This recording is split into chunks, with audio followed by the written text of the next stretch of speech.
প্রিয় শিক্ষার্থীরা, আসসালামু আলাইকুম। HSC 2021 revision plus model test এর নতুন ব্যাচের ফ্রি ডেমো ক্লাসে তোমাদেরকে স্বাগতম। তো আজকে একটা ফ্রি ডেমো ক্লাস হয়ে যাবে তোমাদের, প্লাস একটু পরীক্ষাও হবে। তো এটা আমরা করেছি এই কারণে যে আমাদের ক্লাসগুলো কেমন হয় তার যাতে তুমি একটা আইডিয়া পাও, তার পাশাপাশি পরীক্ষাগুলো কেমন হয় তুমি যাতে সেটাও একটু দেখে নিতে পারো, এই জন্য। তো আজকের ক্লাসে তোমাদের কেমিস্ট্রি ডেমো ক্লাসটা নেবেন তোমাদের দীপ্র ভাইয়া, আর ফিজিক্স ডেমো ক্লাসটা নিব আমি নিজেই। তো তোমাদের এই ক্লাসটা শুরু করার আগে এখন বাকিরা এসে অনেকেই হয়তো এখনো জয়েন করেনি, অনেকে জয়েন করছে। তো তার আগে আমরা ছোট্ট কয়েকটা বিষয় নিয়ে একটু আলাপ আলোচনা করে নেই। আর in the main time Dipra ভাইয়া তোমাদের সাথে এসে জয়েন করবেন। দীপ্র, তুমি কি অলরেডি জয়েন করেছো? জি ভাইয়া। ওকে, তোমাদের দীপ্র ভাইয়াও চলে এসেছেন। সো আমরা দুইজন মিলে তোমাদের সাথে এখন কথাবার্তা বলবো। আর এখন আমরা একটা পোল কোশ্চেন দেখতে পাচ্ছি, সেটা হচ্ছে করোনার কারণে এখন তোমাদের পড়াশোনা কেমন চলছে।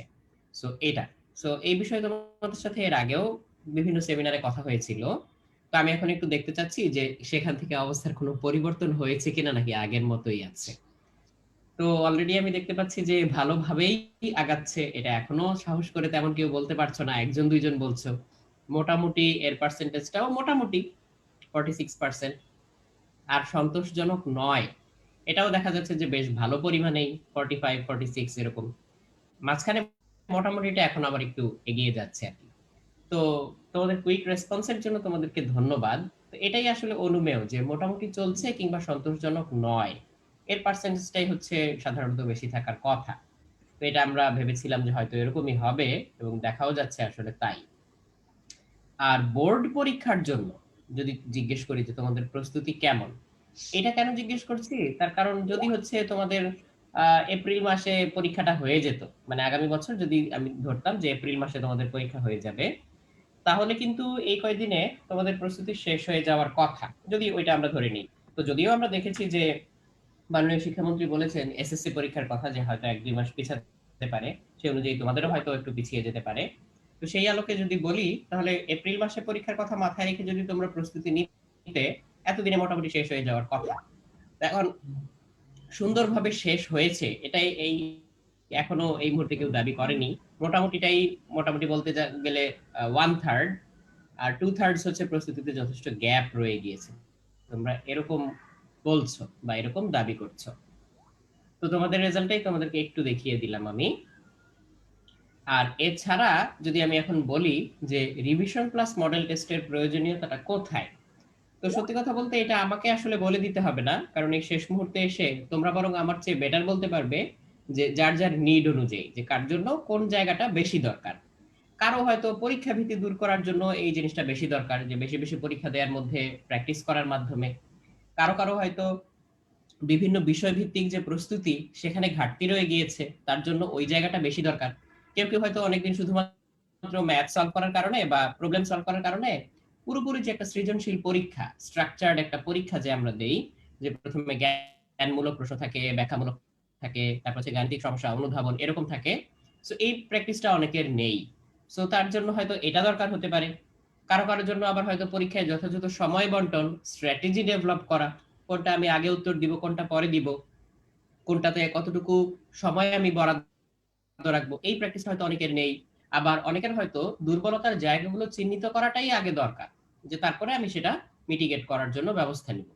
আবার অনেকের হয়তো এখন একটু পড়াশোনায় ইরেগুলার ভাব চলে এসছে, কারণ অনেক লম্বা সময় ধরে বন্ধ তো স্কুল কলেজ, এবং স্বাভাবিক শিক্ষা কার্যক্রম থেকে আমরা দূরে। এবং এটা কিন্তু আমরা মানে দেখিনি, আসলে আমাদের জীবনে আমরা এরকম দেখিনি। যেমন আমি ছোটবেলা থেকে কখনোই এরকম দেখিনি, তোমরাও তো ডেফিনেটলি দেখোনি, যে এত লম্বা সময় ধরে স্কুল কলেজ বন্ধ। কাজেই এই জায়গাটা বা এই পরিস্থিতিটা অনেকের জন্যই নতুন। অনেকের জন্য বলতে কি সবার জন্যই আসলে নতুন। তো অনেকের এই একটা বোরিংনেস চলে আসতে পারে, বা পড়াশোনায় একটা ইরেগুলার ভাব চলে আসতে পারে। তো সেই ধারাবাহিকতা নিশ্চিত করার জন্য অনেকের জন্য হয়তো রিভিশন প্লাস মডেল টেস্ট এই প্রোগ্রামটা দরকার। আর স্ট্র্যাটেজি ডেভেলপ করা বলতে যে কোন প্রশ্ন ধরবো, কোন প্রশ্ন ছাড়বো, এবং নরমালি যে ভুলগুলো হয় এই এই ভুলগুলোকে আমরা কিভাবে শুধরে নেব, অনেকের সেই জন্য দরকার।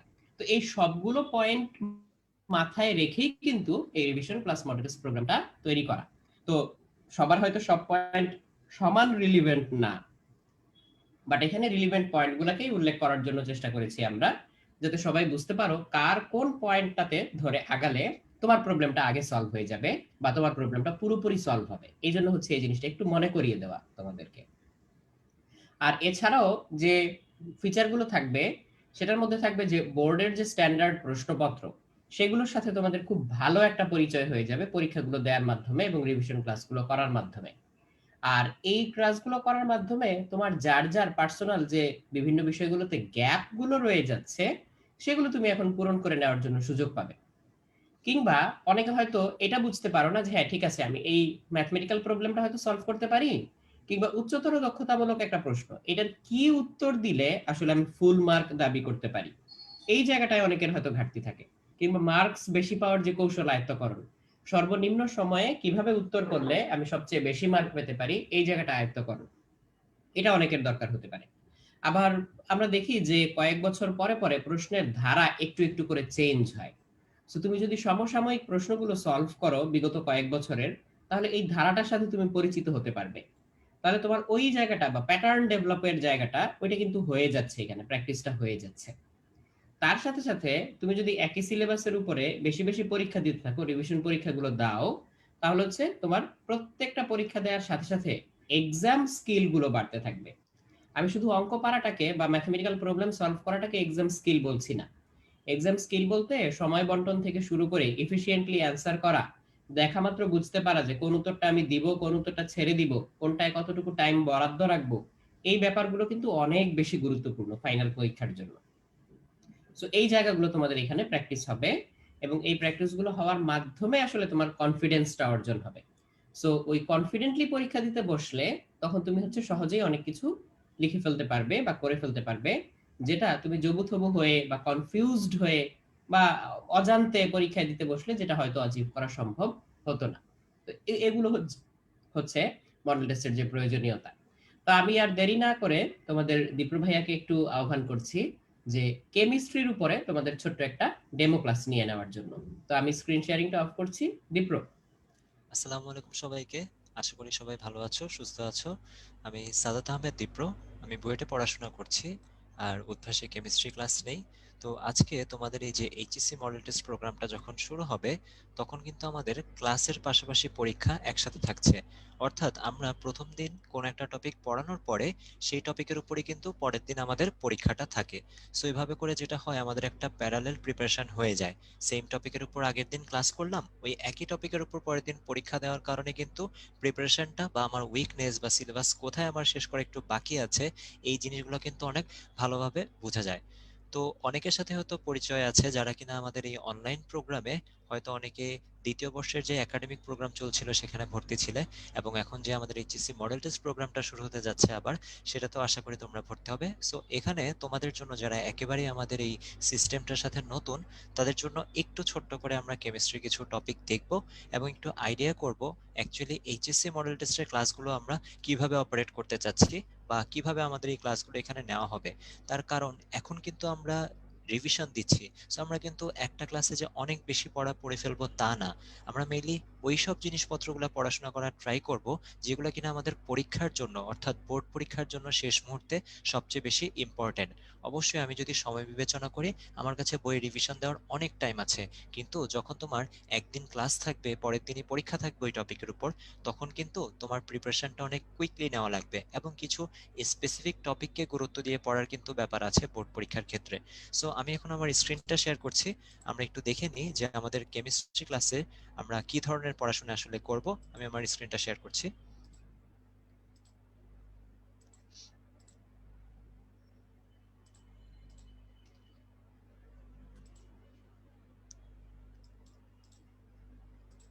আচ্ছা, সো আমরা শুরু করছি যে আমাদের যে প্রথম লেকচারটা হবে এইচএসসি রিভিশনের, সেটা হচ্ছে কেমিস্ট্রি ফার্স্ট পেপারের চ্যাপ্টার 2 এর উপর, অর্থাৎ গুণগত রসায়নের উপর। তো আসো আমরা গুণগত রসায়নের উপর কিছু টপিক দেখে ফেলি যেগুলো কিনা বোর্ড পরীক্ষার জন্য অনেক অনেক অনেক বেশি ইম্পর্টেন্ট, এবং সেখান থেকে কি ধরনের সৃজনশীল প্রশ্ন আসে সে ব্যাপারেও ভাইয়া হালকা একটু ধারণা দিব তোমাদেরকে। আচ্ছা, সো আমরা কথা বলবো হচ্ছে খুবই মজার একটা টপিক, ইলেকট্রনের কোয়ান্টাম সংখ্যা নিয়ে। ইলেকট্রনের 4 ধরনের কোয়ান্টাম সংখ্যা থাকে, সেটা হচ্ছে প্রধান কোয়ান্টাম সংখ্যা, সহকারী কোয়ান্টাম সংখ্যা, চৌম্বকীয় কোয়ান্টাম সংখ্যা আর ঘূর্ণন কোয়ান্টাম সংখ্যা। এদের মানগুলো আসলে কিরকম হয়, যেমন প্রথম কোয়ান্টাম সংখ্যা যেটা হয় প্রধান কোয়ান্টাম সংখ্যা, সেটা হচ্ছে কিরকম 1 2 3 4, অর্থাৎ ইলেকট্রন যে এই নিউক্লিয়াসকে কেন্দ্র করে যে বৃত্তাকার কক্ষপথগুলোতে ঘুরে, এই বৃত্তাকার কক্ষপথগুলো হচ্ছে কি আমাদের প্রধান কোয়ান্টাম সংখ্যাকে নির্দেশ করে।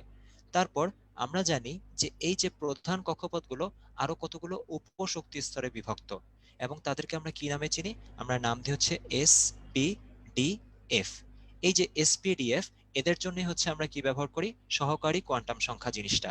তাহলে এস এর জন্য সেটা হচ্ছে 0, পি এর জন্য হচ্ছে 1, ডি এর জন্য হচ্ছে 2, আর এফ এর জন্য হচ্ছে 3।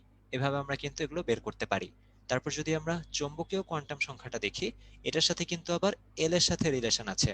অর্থাৎ চৌম্বকীয় কোয়ান্টাম সংখ্যার মান হচ্ছে -L থেকে +L পর্যন্ত হয়। ধরি আমাদের এখানে এল এর মান হচ্ছে এই যে এফ এর জন্য 3।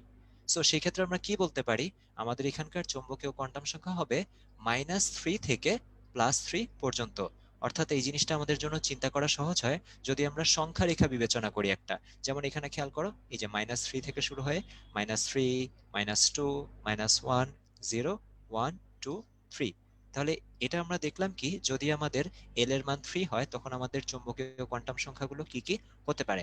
আমাদের স্পিন কোয়ান্টাম সংখ্যা সাধারণত দুই ধরনের হয়, একটা হচ্ছে +12 এবং আরেকটি হচ্ছে -12। এখন আমাদের পরীক্ষায় কিন্তু এই যে সৃজনশীল প্রশ্ন বলো বা এমসিকিউ বলো, প্রচুর কোয়েশ্চেন কিন্তু এই জাতীয় টপিকগুলো থেকে এসে থাকে। আচ্ছা, যেমন এখানে দেখো আমাদের অরবিট ও অরবিটাল। অরবিট কোনগুলো আমরা দেখিয়ে আসলাম, যে যেটা আমাদের এন এর মানকে প্রকাশ করে, n 1 2 3 4। সাধারণত এই অরবিট গুলোকে আমরা বইতে দেখেছি যে কে, এল, এম, এন এভাবে কিন্তু প্রকাশ করা হয়। আবার এখানে আমরা কি দেখতে পাচ্ছি, এখানে আমরা দেখতে পাচ্ছি হচ্ছে উপশক্তি স্তর এবং তার অরবিটাল। যেমন খেয়াল করো, এস অরবিটাল একটা থাকে, তারপর পি থাকে হচ্ছে 3টা, তারপর ডি, তারপর হচ্ছে যে এফ। সো আমরা কিন্তু এই অরবিট গুলোকেই আবার ভাগ করতে পারি উপশক্তি স্তরে, দেন উপশক্তি স্তরগুলোকে আবার ভাগ করি। যেমন আমরা জানি যে পি এর 3টা ভাগ আছে, এখানে দেখা যাচ্ছে 3টা, একটা হচ্ছে পি এক্স, একটা হচ্ছে পি ওয়াই, একটা হচ্ছে পি জেড। এভাবে কিন্তু অরবিট থেকে উপশক্তি স্তর, উপশক্তি স্তর থেকে অরবিটালে ভাগ করা যায়। এবং আমরা একটা খুব সুন্দর সূত্র জানি, যেটা কিনা আমরা 9 10 শিখে এসেছি, 2n²। মানে একটা অরবিটে সর্বোচ্চ ম্যাক্সিমাম কতটা ইলেকট্রন থাকতে পারে, সর্বোচ্চ ইলেকট্রন সংখ্যা, সেটা আমরা কিভাবে বের করি। আমরা এখানে ধরো এন যদি 4 হয়, তখন আমাদের এখানে এটা কি হতো, 2 × 4², আমরা এই মানটা পেয়ে যেতাম 32। সো এভাবে কিন্তু আমরা সর্বোচ্চ ইলেকট্রন ধারণ ক্ষমতাটাও বের করে ফেলতে পারি। এখানে একটা কথা আমি বলে দিতে চাই, তুমি যদি একটু বোর্ড কোয়েশ্চেন অ্যানালাইসিস করো, খেয়াল করবে যে অরবিট এবং অরবিটাল এগুলো থেকে সৃজনশীলের ক এবং খতে প্রচুর প্রশ্ন আসে। মোটামুটি দেখা যায় যে সব বোর্ডেই কোনো না কোনো বার অরবিট কি, অরবিটাল কি, এদের সংজ্ঞা বা ব্যাখ্যা করো, এরকম প্রশ্ন কিন্তু সৃজনশীলের ক আর খতে এসে থাকে। আচ্ছা, তারপর এখানে একটু খেয়াল করো, এই যে বিভিন্ন অরবিটালের যে ইলেকট্রন ধারণ ক্ষমতা, এই ধারণ ক্ষমতাটা কিন্তু খুবই ইম্পর্টেন্ট, এবং এখান থেকে রিটেন এমসিকিউ মিলে প্রচুর কোয়েশ্চেন আসতে পারে। আমি কিছু ডেমো রিটেন কোয়েশ্চেনও দেখাবো যে সৃজনশীলে কি ধরনের প্রশ্ন এখান থেকে এসে থাকে। যেমন একটু খেয়াল করো, আমরা যদি বলি এই যে কে, এল, এম, এন, এন এর জন্য এই এন এর ভ্যালুটা কত হয়, এটা হয় হচ্ছে 4। সো আসো একটু দেখি, এন যদি 4 হয় তাহলে ওর মানটা কি কি হতে পারে, এল এর মান 0 1 2 3 এই ধরনের মান হতে পারে। এবং সেই ক্ষেত্রে আমাদের অরবিটাল গুলো কিরকম হবে, তারা হবে হচ্ছে 4s, 4p, 4d, 4f, অর্থাৎ 4টা উপশক্তি স্তর এখানে থাকবে। আর এই উপশক্তি স্তরগুলোর জন্য আমরা কয়টা দেখলাম, এখানে 4টা, এবং তাদের জন্য কোয়ান্টাম নাম্বার যেটা কিনা একটু আগেই দেখে এসেছি, এভাবে আমরা 0 থেকে শুরু করে এখানে -3, -2, -1, 0, 1, 2, 3 এরকম পেয়ে যাব। একটু যদি খেয়াল করো, আমরা এখানে যেভাবে পড়াশোনা করছি, আলটিমেটলি ক্লাস শেষে এই পিডিএফটা কিন্তু তুমি পেয়ে যাচ্ছ। আমাদের বইতে কিন্তু অনেক কিছুই এই ধরনের ইন্টারেক্টিভ বা সুন্দর ছবি দিয়ে থাকে না সাধারণত। সো এই পিডিএফ গুলো কিন্তু পড়ার ক্ষেত্রে তোমার পড়ার প্রতি যে ইন্টারেস্ট বা উৎসাহটা, সেটা কিন্তু আরো বেশি জাগিয়ে তুলতে পারে। এবং আমরা মোটামুটি এমন ভাবে কন্টেন্ট গুলো রেডি করি, ধরো তুমি তোমার পরীক্ষার আগে কিন্তু কুইক একটা রিভিশন হিসেবে এই পিডিএফটা যদি দেখে নাও, তাহলে দেখা যাবে, কারণ কি পরীক্ষার আগে হয়তো তুমি বইয়ের সবকিছু দেখতে পারবে না, তখন এটা একটা শর্ট হ্যান্ড নোট হিসেবে পিডিএফটা তোমার মোবাইলে বা যে কোনো ডিভাইসে তুমি একবার দেখে নিলে তোমার জন্য কিন্তু সেটা সুবিধা হবে। আচ্ছা, আমরা যদি আবার পড়ায় আসি, এভাবে আমরা হিসাব করে উপরেগুলোর মতো 1 3 5, আর এটার জন্য কত টোটাল 60টা পেয়ে যাব। সো এইভাবে ইভেনচুয়ালি প্রত্যেকটা অরবিটাল ইলেকট্রন থাকে 2টা করে, তার মানে এখানে ইলেকট্রন থাকবে 2টা, তারপর 6টা, তারপর এখানে 10টা, 14টা, এভাবে পেয়ে যাব। আর সবগুলোকে যদি আমরা যোগ করি ফাইনালি পেয়ে যাব 32টা ইলেকট্রন। তার মানে n এর মান যে 4 হয়, এটা যেমন আমরা 2n স্কয়ার সূত্র দিয়ে বের করে ফেলতে পারি 32, ঠিক একইভাবে ধাপে ধাপে প্রতিটা উপশক্তি স্তর, প্রতিটা অরবিটালে কতটা করে ইলেকট্রন থাকবে, এভাবেও কিন্তু আমরা 32 বের করে ফেলতে পারি। তাহলে দেখো, এই একই টাইপের কোয়েশ্চেন যদি এমসিকিউর জন্য আসে, তোমাকে বলবে এন এর মান 4 হলে বা এন শক্তি স্তরের জন্য সর্বোচ্চ কতটা ইলেকট্রন থাকতে পারে সেটা বলবে এমসিকিউতে। আর যদি রিটেনের জন্য আসে, সৃজনশীলের জন্য, তখন বলে দিবে যে এন এর মান 4 হলে ইলেকট্রন কতটি থাকতে পারে দেখাও। তার মানে তখন কিন্তু আমি জাস্ট 32 বলে দিলে হবে না, আমার ধাপে ধাপে ভেঙে ভেঙে দেখাতে হবে যে কতটা উপশক্তি স্তর থাকবে, তারপর কোয়ান্টাম নাম্বার কত হবে, এক একটায় কতটা করে ইলেকট্রন থাকবে, এভাবে কিন্তু আমাদের ব্যাখ্যা করে পুরো ব্যাপারটা বলতে হবে। আচ্ছা, সো এরপরে দেখো, এই নীতিসমূহ ইলেকট্রন বিন্যাসের, এটা কিন্তু আরেকটা মোস্ট ইম্পর্টেন্ট টপিক বোর্ড কোয়েশ্চেনে আসার মতো, এবং দেখা গিয়েছে কি এটাও ক এবং খতে সবচেয়ে বেশি আসে। এবং ইলেকট্রন বিন্যাসের নীতিগুলো কিন্তু মোটামুটি আমরা 9-10 থেকেই অনেকটুকু পড়ে এসেছি, যে আউফবাউ নীতির ক্ষেত্রে এন প্লাস এল এদের শক্তির একটা বিবেচনা থাকে। যেমন আমরা যখন চিন্তা করি যে ইলেকট্রন 4s এ আগে ঢুকবে নাকি 3d তে আগে ঢুকবে, তখন আমরা সেটা কিসের উপর বিবেচনা করি, আমরা যোগ করি n প্লাস এল। এই যে 4 এর জন্য n এর মান হচ্ছে 4 আর s এর জন্য হচ্ছে 0, সো এটা টোটাল কত আসছে 4। আর যদি 3d চিন্তা করি, এটা n এর মান হচ্ছে 3 আর d এর জন্য কত হবে 2, সো 3 2 এ 5। যেহেতু 5 আমাদের বড় 4 এর চেয়ে, তাই আমরা বলতে পারি কি এখানে অবশ্যই ইলেকট্রন আগে 4 এ প্রবেশ করবে, কারণ এই মানটা যত ছোট হয় ইলেকট্রন তত আগে প্রবেশ করে। তারপর হুন্ডের নীতি আমাদেরকে বলেছে যে এই যে ইলেকট্রনের যে 4টা কোয়ান্টাম সংখ্যা এন এল এম এস, এই 2টা ইলেকট্রনের জন্য কখনো এই 4টা কোয়ান্টাম সংখ্যা সেম হবে না। অর্থাৎ 2টা ইলেকট্রনের ধরি 3টা কোয়ান্টাম সংখ্যা যদি সেম হয়েও যায়, 4 নাম্বার কোন একটা কোয়ান্টাম সংখ্যা অবশ্যই ডিফারেন্ট হবে। আচ্ছা, পলির বর্জন নীতি, এই পলির বর্জন নীতিটা অনেকটা ইন্টারেস্টিং, এটাকে আমরা এমটি বা সিট রুল বলতে পারি। ব্যাপারটা হচ্ছে এরকম, যে ধরো আমাদের যখন শুরুতে করোনা সিচুয়েশনটা শুরু হয়েছিল, তখন এই যে বাস জার্নির ক্ষেত্রে বা স্পেশালি ফ্লাইটের যে বিমানের যে জার্নিগুলো, সেগুলোর ক্ষেত্রে এরকম ইনস্ট্রাকশন ছিল যে যখন প্যাসেঞ্জার এসে বসবে, প্রথমে ধরো এখানে আমার 5টা সিট আছে এরকম, হ্যাঁ, একটা বাসে বা একটা এয়ার বাসে বিমানে 5টা সিট আছে। প্রথমে এরকম নিয়মটা ছিল, এক একটায় প্রথমে একজন করে প্যাসেঞ্জার বসবেন, ঠিক আছে, যেহেতু এখানে একটা সোশ্যাল ডিস্টেন্সিং এর ব্যাপার ছিল, একজন করে বসবে। সো একজন করে যদি একবার বসা হয়ে যায়, তারপরে 6 প্যাসেঞ্জার, তাকে আমি জায়গা দিতে পারবো আরেকজনের পাশে। তার মানে কখনোই আমি একটা সিট খালি রেখে আরেকটা সিটে দুজনকে বসাবো না। ঠিক একইভাবে ইলেকট্রন বিন্যাসের জন্য দেখো, এটা আমরা একসেপ্ট করি না, আর এটা হচ্ছে একসেপ্ট করি। তাহলে কোন নিয়মটা একসেপ্ট করি, যে আগে হচ্ছে একটা একটা করে আমরা ঘর ফিল আপ করবো, দেন আবার সবগুলো ফিল আপ হয়ে গেলে আবার দুইটা দুইটা করে আমরা বসাবো। সো ইলেকট্রন বিন্যাসের এই নীতিগুলো কিন্তু আমাদের বোর্ড পরীক্ষা আসার জন্য খুবই ইম্পর্টেন্ট কোয়েশ্চেন। এতক্ষণ আমরা কথা বললাম মোটামুটি ক আর খ নিয়ে। সো এখন আসো, এই যে আমরা কিন্তু ক্লাস চলাকালীন সময় ক্লাসটাকে আর একটু ইন্টারেক্টিভ করার জন্য, যে তোমরা আসলে পড়াটা কেমন বুঝছো, তোমাদের কাছ থেকে কিন্তু রেসপন্স নিয়ে নিই। তো এখন যেহেতু আমরা এখানে জুমে যারা যুক্ত আছো, তারা একটু চ্যাট বক্সে আনসার জানিয়ে দিতে পারো যে এখানে কোন কোয়ান্টাম সংখ্যার বিন্যাসটা সম্ভব হবে না। আমি একটু হিন্ট দিয়ে দিচ্ছি। এই হিন্টটা হচ্ছে, এই যে ইলেকট্রন বিন্যাসের যে নীতি, হুন্ডের নীতি, তুমি যদি হুন্ডের নীতি ভালো মতো পারো, ঠিক আছে, হুন্ডের নীতি যদি ভালো মতো পারো, আর যদি এই যে কোয়ান্টাম সংখ্যার ব্যাপারটা বুঝে থাকো, তাহলে তোমার জন্য এটা সহজ হবে। আমি দেখতে পাচ্ছি চ্যাট বক্সে অনেকেই, ফারহানা, তৃষা, তারপর আদিত্য কারেক্ট আনসার দিয়েছো। আচ্ছা, গৌরব কারেক্ট আনসার দিয়েছো। আচ্ছা, নাজমুস, তারপর মিম, লাবণী, নিহাল, আফতাহি। আচ্ছা, মোটামুটি যারা আমরা পার্টিসিপেট করেছি সবাই কিন্তু সঠিক উত্তর এখানে দিতে পারছি। মালিহা। আচ্ছা, তো দেখো আমরা একটু বোঝার ট্রাই করি। এখানে বলা হয়েছে কি কোনটা সম্ভব হবে না। তাহলে দেখো, এই যে আমাদের 4টা কোয়ান্টাম সংখ্যা এন এল এম এস, প্রথম অপশনটা কিন্তু আসলে সঠিক উত্তর হবে, মানে এটা সম্ভব না। তাই আমি এটার উপরেই আলোচনা করে দিচ্ছি। দেখো, 4 2 -3 প্লাস হাফ। একটু দেখো ভাইয়া, একটু আগে কি বললাম, যে আমাদের যদি এল এর মান 2 হয়, তখন চিন্তা করো এম এর মান কি কি হওয়ার কথা, -2 থেকে +2 পর্যন্ত। সেই ক্ষেত্রে তো এম এর মানটা -3 হওয়া সম্ভবই না কোনোভাবে, তাই না? তার কারণ কি, আমরা যদি সংখ্যা রেখা চিন্তা করি, -3 -2, সো এল এর মান তো শুরুই হবে -2 থেকে +2 পর্যন্ত। সো -3 তো এর বাইরে, তার মানে অবশ্যই আমাদের কোনটি সম্ভব নয় বলা হয়েছে। আমরা অনেক সময় এই সূক্ষ্ম ভুলগুলো করে ফেলি, কোনটি সম্ভব নয় বা কোনটি সম্ভব এর মাঝখানে। সো এখানে আমাদের কারেক্ট আনসার অবশ্যই হবে হচ্ছে এ। ঠিক আছে?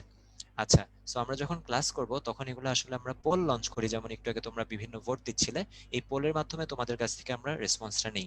এভাবে করে যেটা হয়, আমাদের এমসিকিউ এর জন্য ক্লাসে একটা লাইভ প্র্যাকটিস কিন্তু হয়ে যায়। ঠিক আছে?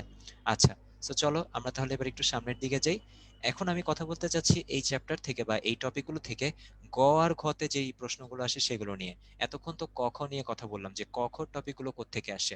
এবার কথা বলছি গ আর খ, অর্থাৎ প্রয়োগ আর উচ্চতর দক্ষতামূলক। তার মানে দেখো, আমাদের এইচএসসির ক্লাসগুলো কিন্তু একদম বোর্ড পরীক্ষায় সৃজনশীল আনসার করার জন্য তোমাদেরকে ব্রেকডাউন করে দিচ্ছি যে ক খ গ ঘ চারটা লেয়ারে কোন প্রশ্ন কোত্থেকে আসতে পারে বা কোন টপিকের জন্য কোন প্রশ্নটা ইম্পর্টেন্ট।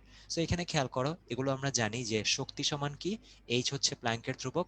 আমি যদি মানটা লিখি 6.626 ইন্টু 10^34, এটা আমাদের ফিজিক্স কেমিস্ট্রি দুই জায়গাতেই কাজে লাগে। তারপর এফ কি, এফ হচ্ছে আমাদের কম্পাঙ্ক, এফ হচ্ছে কম্পাঙ্ক। আবার আমরা জানি C equals to F lambda, সেখান থেকে আমরা এফ এর জায়গায় লিখতে পারি সি বাই ল্যামডা। তো দেখো, এখানে যদি এফ এর মানটা আমি রিপ্লেস করি তাহলে এটা কি হয়ে গেল, E equals to H C by lambda. আচ্ছা, সো এই ফর্মুলাগুলো আমাদের কোথায় কাজে লাগবে, আসলে হাইড্রোজেন বর্ণালী সংক্রান্ত ম্যাথমেটিক্যাল প্রবলেমগুলো সলভ করার জন্য। ইলেকট্রন যখন এক শক্তি স্তর থেকে আরেক শক্তি স্তরে লাফ দিয়ে যায়, তখন শক্তির পার্থক্যের কারণে দেখা যায় কি, বর্ণালী রেখা দেখা যায়। এবং এই বর্ণালী রেখা রিলেটেড এই যে তরঙ্গ দৈর্ঘ্য বের করার যে ম্যাথগুলো, সেগুলো কিন্তু গ আর ঘতে প্রচুর এসে থাকে। তুমি যদি একটু বোর্ড কোয়েশ্চেনটা দেখো তাহলেই বুঝতে পারবে। আমরা এখানে একটু এই যে আর এইচ যেটা রিডবার্গ ধ্রুবক, সেটার মানটা যদি একটু বলে দিই, 109,678 সেন্টিমিটার ইনভার্স 1। তাহলে দেখো, অনেকেরই কিন্তু এই মানটা মনে রাখতে একটু অসুবিধা হয়। আমি এই মানটা মনে রাখার একটা সহজ উপায় বলে দিচ্ছি, সেটা হচ্ছে এই যে দেখো, 6, 7, 8, 9, 10। অর্থাৎ দেখো, 6 থেকে 10 পর্যন্ত সবগুলো ডিজিটকে তুমি যদি একটু বুঝে শুনে সাজিয়ে লিখতে পারো, তাহলে কিন্তু এটা মনে রাখতে পারো। আর যাদের এমনিতেই মনে থাকে, কোনো সমস্যা নেই, তুমি তোমার মতো মনে রাখতে পারো। আমি জাস্ট একটু হিন্ট দিয়ে দিলাম যে কিভাবে আমরা পড়াগুলো একটু সহজে মনে রাখতে পারি। ঠিক আছে? আচ্ছা, সো চলো আমরা এবার সামনের দিকে যাই। এটা কিন্তু খুবই ইম্পর্টেন্ট। দেখো, আমাদের বইতে কিন্তু অনেক সময় এই ধরনের চিত্র, বা দেখা যায় যখন আমরা বোর্ডে ক্লাস নিচ্ছি, এই ধরনের ছবি আঁকা কিন্তু আঁকতে খুব একটা সুন্দর হয় না, দেখা যায় যে নষ্ট হয়ে যাচ্ছে। বাট এখানে দেখো, আগে থেকে খুব সুন্দর একটা চিত্র আমরা দিয়ে রেখেছি, যে দেখেই বোঝা যাচ্ছে ইলেকট্রন যদি যে কোনো শক্তি স্তর থেকে যদি n ইকুয়ালস টু 1, এই যে গ্রিন কালারের লাইনগুলো দেখো, প্রথম শক্তি স্তরে আসে, তখন আমরা সেটাকে কি বলি, লাইম্যান সিরিজ। এবং লাইম্যান সিরিজ যখন তৈরি হয়, তখন আসলে সেটা অতিবেগুনি রশ্মি, অর্থাৎ ইউভি, আলট্রাভায়োলেট রে হিসেবে দেখা যায়। তারপর যদি বলি, ইলেকট্রন যদি যেই কোনো শক্তি স্তর থেকে, এই যে দেখো 3, 4, 5, যেই কোনো শক্তি স্তর থেকে যদি 2 নাম্বার শক্তি স্তরে আসে, তখন সেটাকে আমরা বলি হচ্ছে বামার সিরিজ। এবং বামার সিরিজের জন্য কিন্তু আমাদের দৃশ্যমান আলো দেখা যায়। সো এভাবে আমাদের কিন্তু এই সিরিজগুলোর নাম অবশ্যই মনে রাখতে হবে। তার কারণ আমি এটা আবারও একটু স্টার দিয়ে রাখতে চাই, পরীক্ষায় গ আর ঘতে হাইড্রোজেন বর্ণালী থেকে সবচেয়ে বেশি প্রশ্ন এসে থাকে। এবং এই টপিক যে শুধু তোমার এইচএসসি বোর্ড পরীক্ষায় কাজে লাগবে তা না, এইচএসসি প্লাস যদি আমি অ্যাডমিশনের কথা বলি, বিভিন্ন অ্যাডমিশন পরীক্ষায় কিন্তু এই টপিকটা থেকে কোয়েশ্চেন সবচেয়ে বেশি এসে থাকে, ইঞ্জিনিয়ারিং ইউনিভার্সিটি বলো, ঢাকা ইউনিভার্সিটি বলো, এইসব ক্ষেত্রে। তাহলে এই যে লাইমেন, বামার, প্যাসচেন, ব্র্যাকেট, ফান্ড, আমরা এগুলো একটু মনে রাখার ট্রাই করব। ঠিক আছে? আচ্ছা, আমরা যদি এবার সামনের দিকে যাই, দেখো সুন্দর কিছু ছবি আছে যেগুলো কিনা আমরা বইতে দিতে পারি না অনেক সময়, বা দেখা যায় যে বোর্ডে দেখাতে পারি না। তুমি যদি বড় হয়ে এই ধরনের কোনো সাবজেক্টে পড়ো এবং যদি তোমার এই প্র্যাকটিক্যালটা করার সুযোগ হয়, তখন তুমি প্র্যাকটিক্যালি পরীক্ষা করলে এই যে হাইড্রোজেনের যে বিকিরণ বর্ণালী, এটা খালি ম্যাথ করছো এখন তা না, আরেকটু যদি বড় হও তখন জিনিসটা আরেকটু ফিল করে পড়ার সুযোগ হবে। প্র্যাকটিক্যালি নিজের চোখে দেখে যখন পড়বা, তখন দেখবা জিনিসটা আরো ভালো লাগবে। সো এইচএসসি লেভেলে মোটামুটি একটা বেসিক ধারণা নিয়ে রাখো। তাহলে যদি তুমি ভবিষ্যতে এই ধরনের কোনো সাবজেক্ট, ইঞ্জিনিয়ারিং কোনো সাবজেক্ট বা ফিজিক্স কেমিস্ট্রি এই জাতীয় কোনো সাবজেক্টে পড়ো, তখন দেখা যাচ্ছে কি, এই প্র্যাকটিক্যাল এক্সপেরিমেন্টটা তুমি নিজেই করতে পারছো এবং নিজেই দেখতে পাচ্ছ যে বর্ণালীটা কেমন হয়। সো এটা তোমাদের একটা ছবি দেখানো, যাতে একটু ইন্টারেস্ট ক্রিয়েট হয় টপিকটা পড়ার সময়। আচ্ছা, এবার একটা জিনিস আমি দেখব, যে লাইনের তরঙ্গ দৈর্ঘ্য, এটা নিয়ে কিন্তু আমাদের অনেক অনেক অনেক কনফিউশন থাকে, তাই না? লাইনের তরঙ্গ দৈর্ঘ্য এটা আমরা বুঝি না সহজে, তাই না? সো আসো এটা একটু আমরা ক্লিয়ার হয়ে নিই। আমি তোমাদের কাছ থেকে একটু রেসপন্স নিব। আগে আমি একটু বলে দিচ্ছি। অনেক সময় প্রশ্ন এভাবে বলা থাকে যে বামার সিরিজের থার্ড লাইন, এটা বলতে আমরা আসলে কি বুঝি? বামার সিরিজের থার্ড লাইন এটা আসলে কি কি বোঝায়? তখন যখন আমাদের বলবে দেখো বামার সিরিজ মানে ইলেকট্রন কোথায় আসছে, 2 নম্বরে, তার মানে এই যে এন এল, এল হচ্ছে লো, আর এন এইচ যে লিখি, এইচ হচ্ছে হাই। তোমার বইতে যদি N1 আর N2 হিসেবে থাকে তাহলে তুমি সেটাও লিখতে পারো, আর তুমি যদি এল আর এইচ দিয়ে লিখো তাহলে ভুল হওয়ার সম্ভাবনাটা থাকে না, যে এলটা হবে ছোট সংখ্যাটা আর এইচটা হবে বড় সংখ্যাটা। তাহলে আমরা কি দেখলাম, NL হচ্ছে 2, আর থার্ড লাইন, বামার সিরিজের থার্ড লাইন, তাহলে একটু গণত্ব, এটা তো গেল বামার সিরিজের লাইনটা, থার্ড লাইন, তার মানে 1 2 3, অর্থাৎ এই লাইনটা কোন লাইনটা হচ্ছে, 5 নাম্বার লাইনটা। আবারও বলছি আমি, দেখো বামার সিরিজ তার মানে এটা হচ্ছে n = 2, এর থার্ড লাইন অর্থাৎ তৃতীয় লাইন, তাহলে প্রথম লাইন কোনটা, পরেরটা, দ্বিতীয় লাইন তার পরেরটা, তৃতীয় লাইন তার পরেরটা, সেখানে কি হচ্ছে n = 5।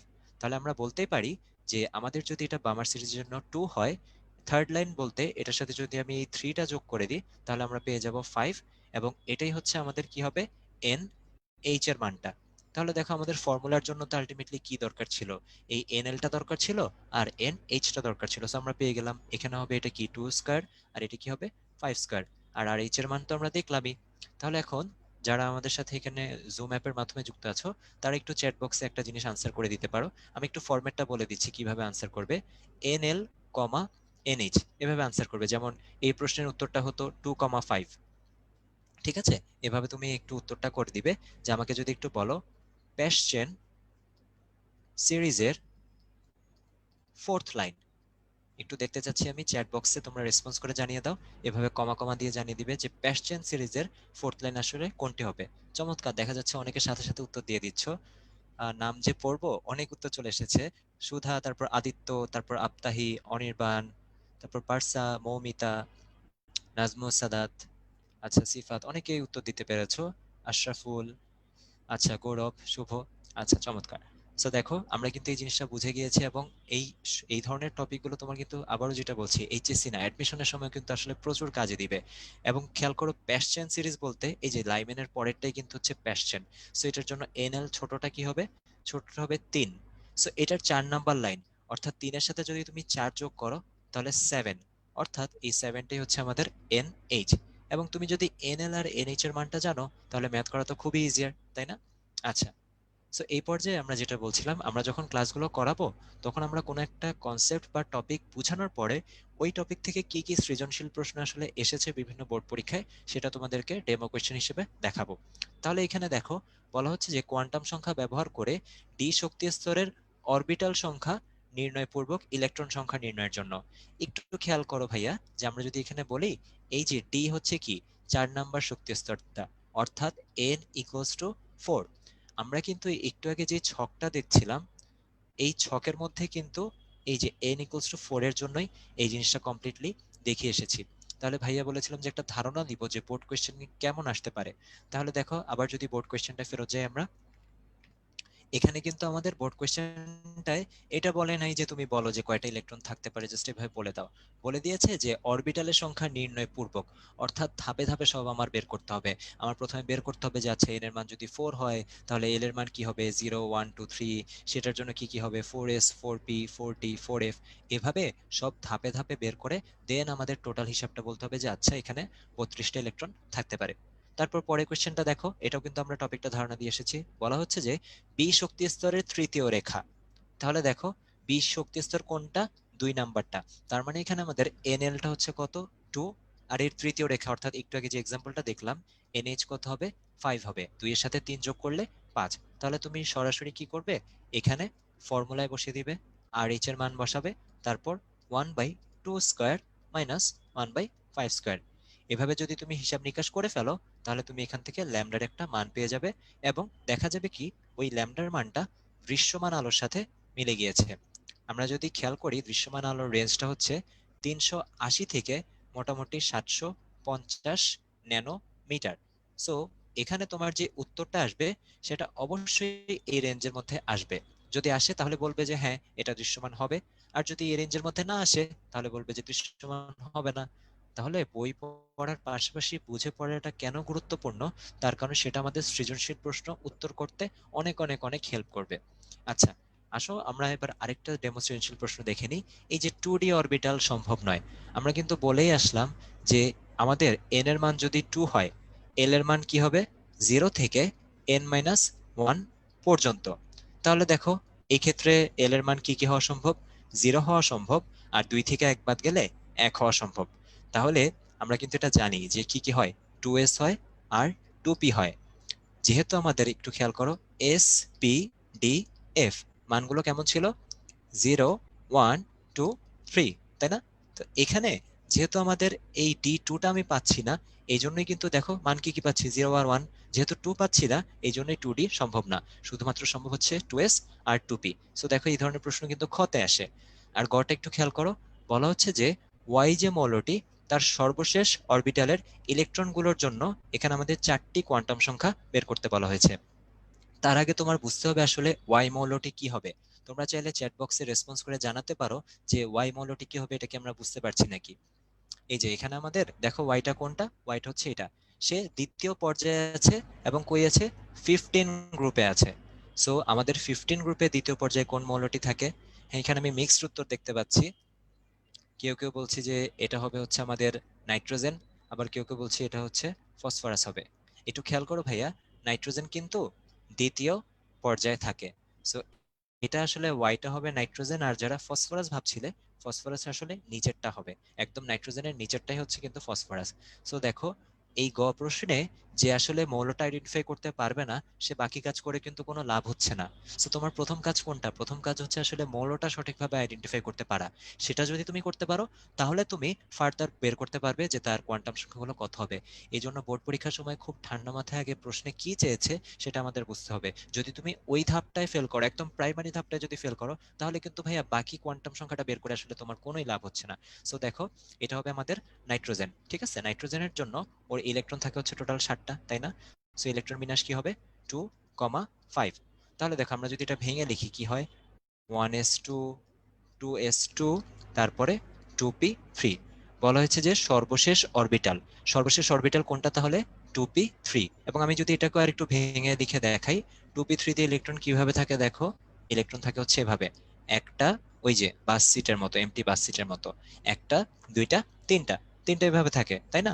তাহলে দেখো 2p3 মানে কি মিন করে এখন, 2 মানে মিন করে এন এর মান হচ্ছে কত হবে, 2 হবে।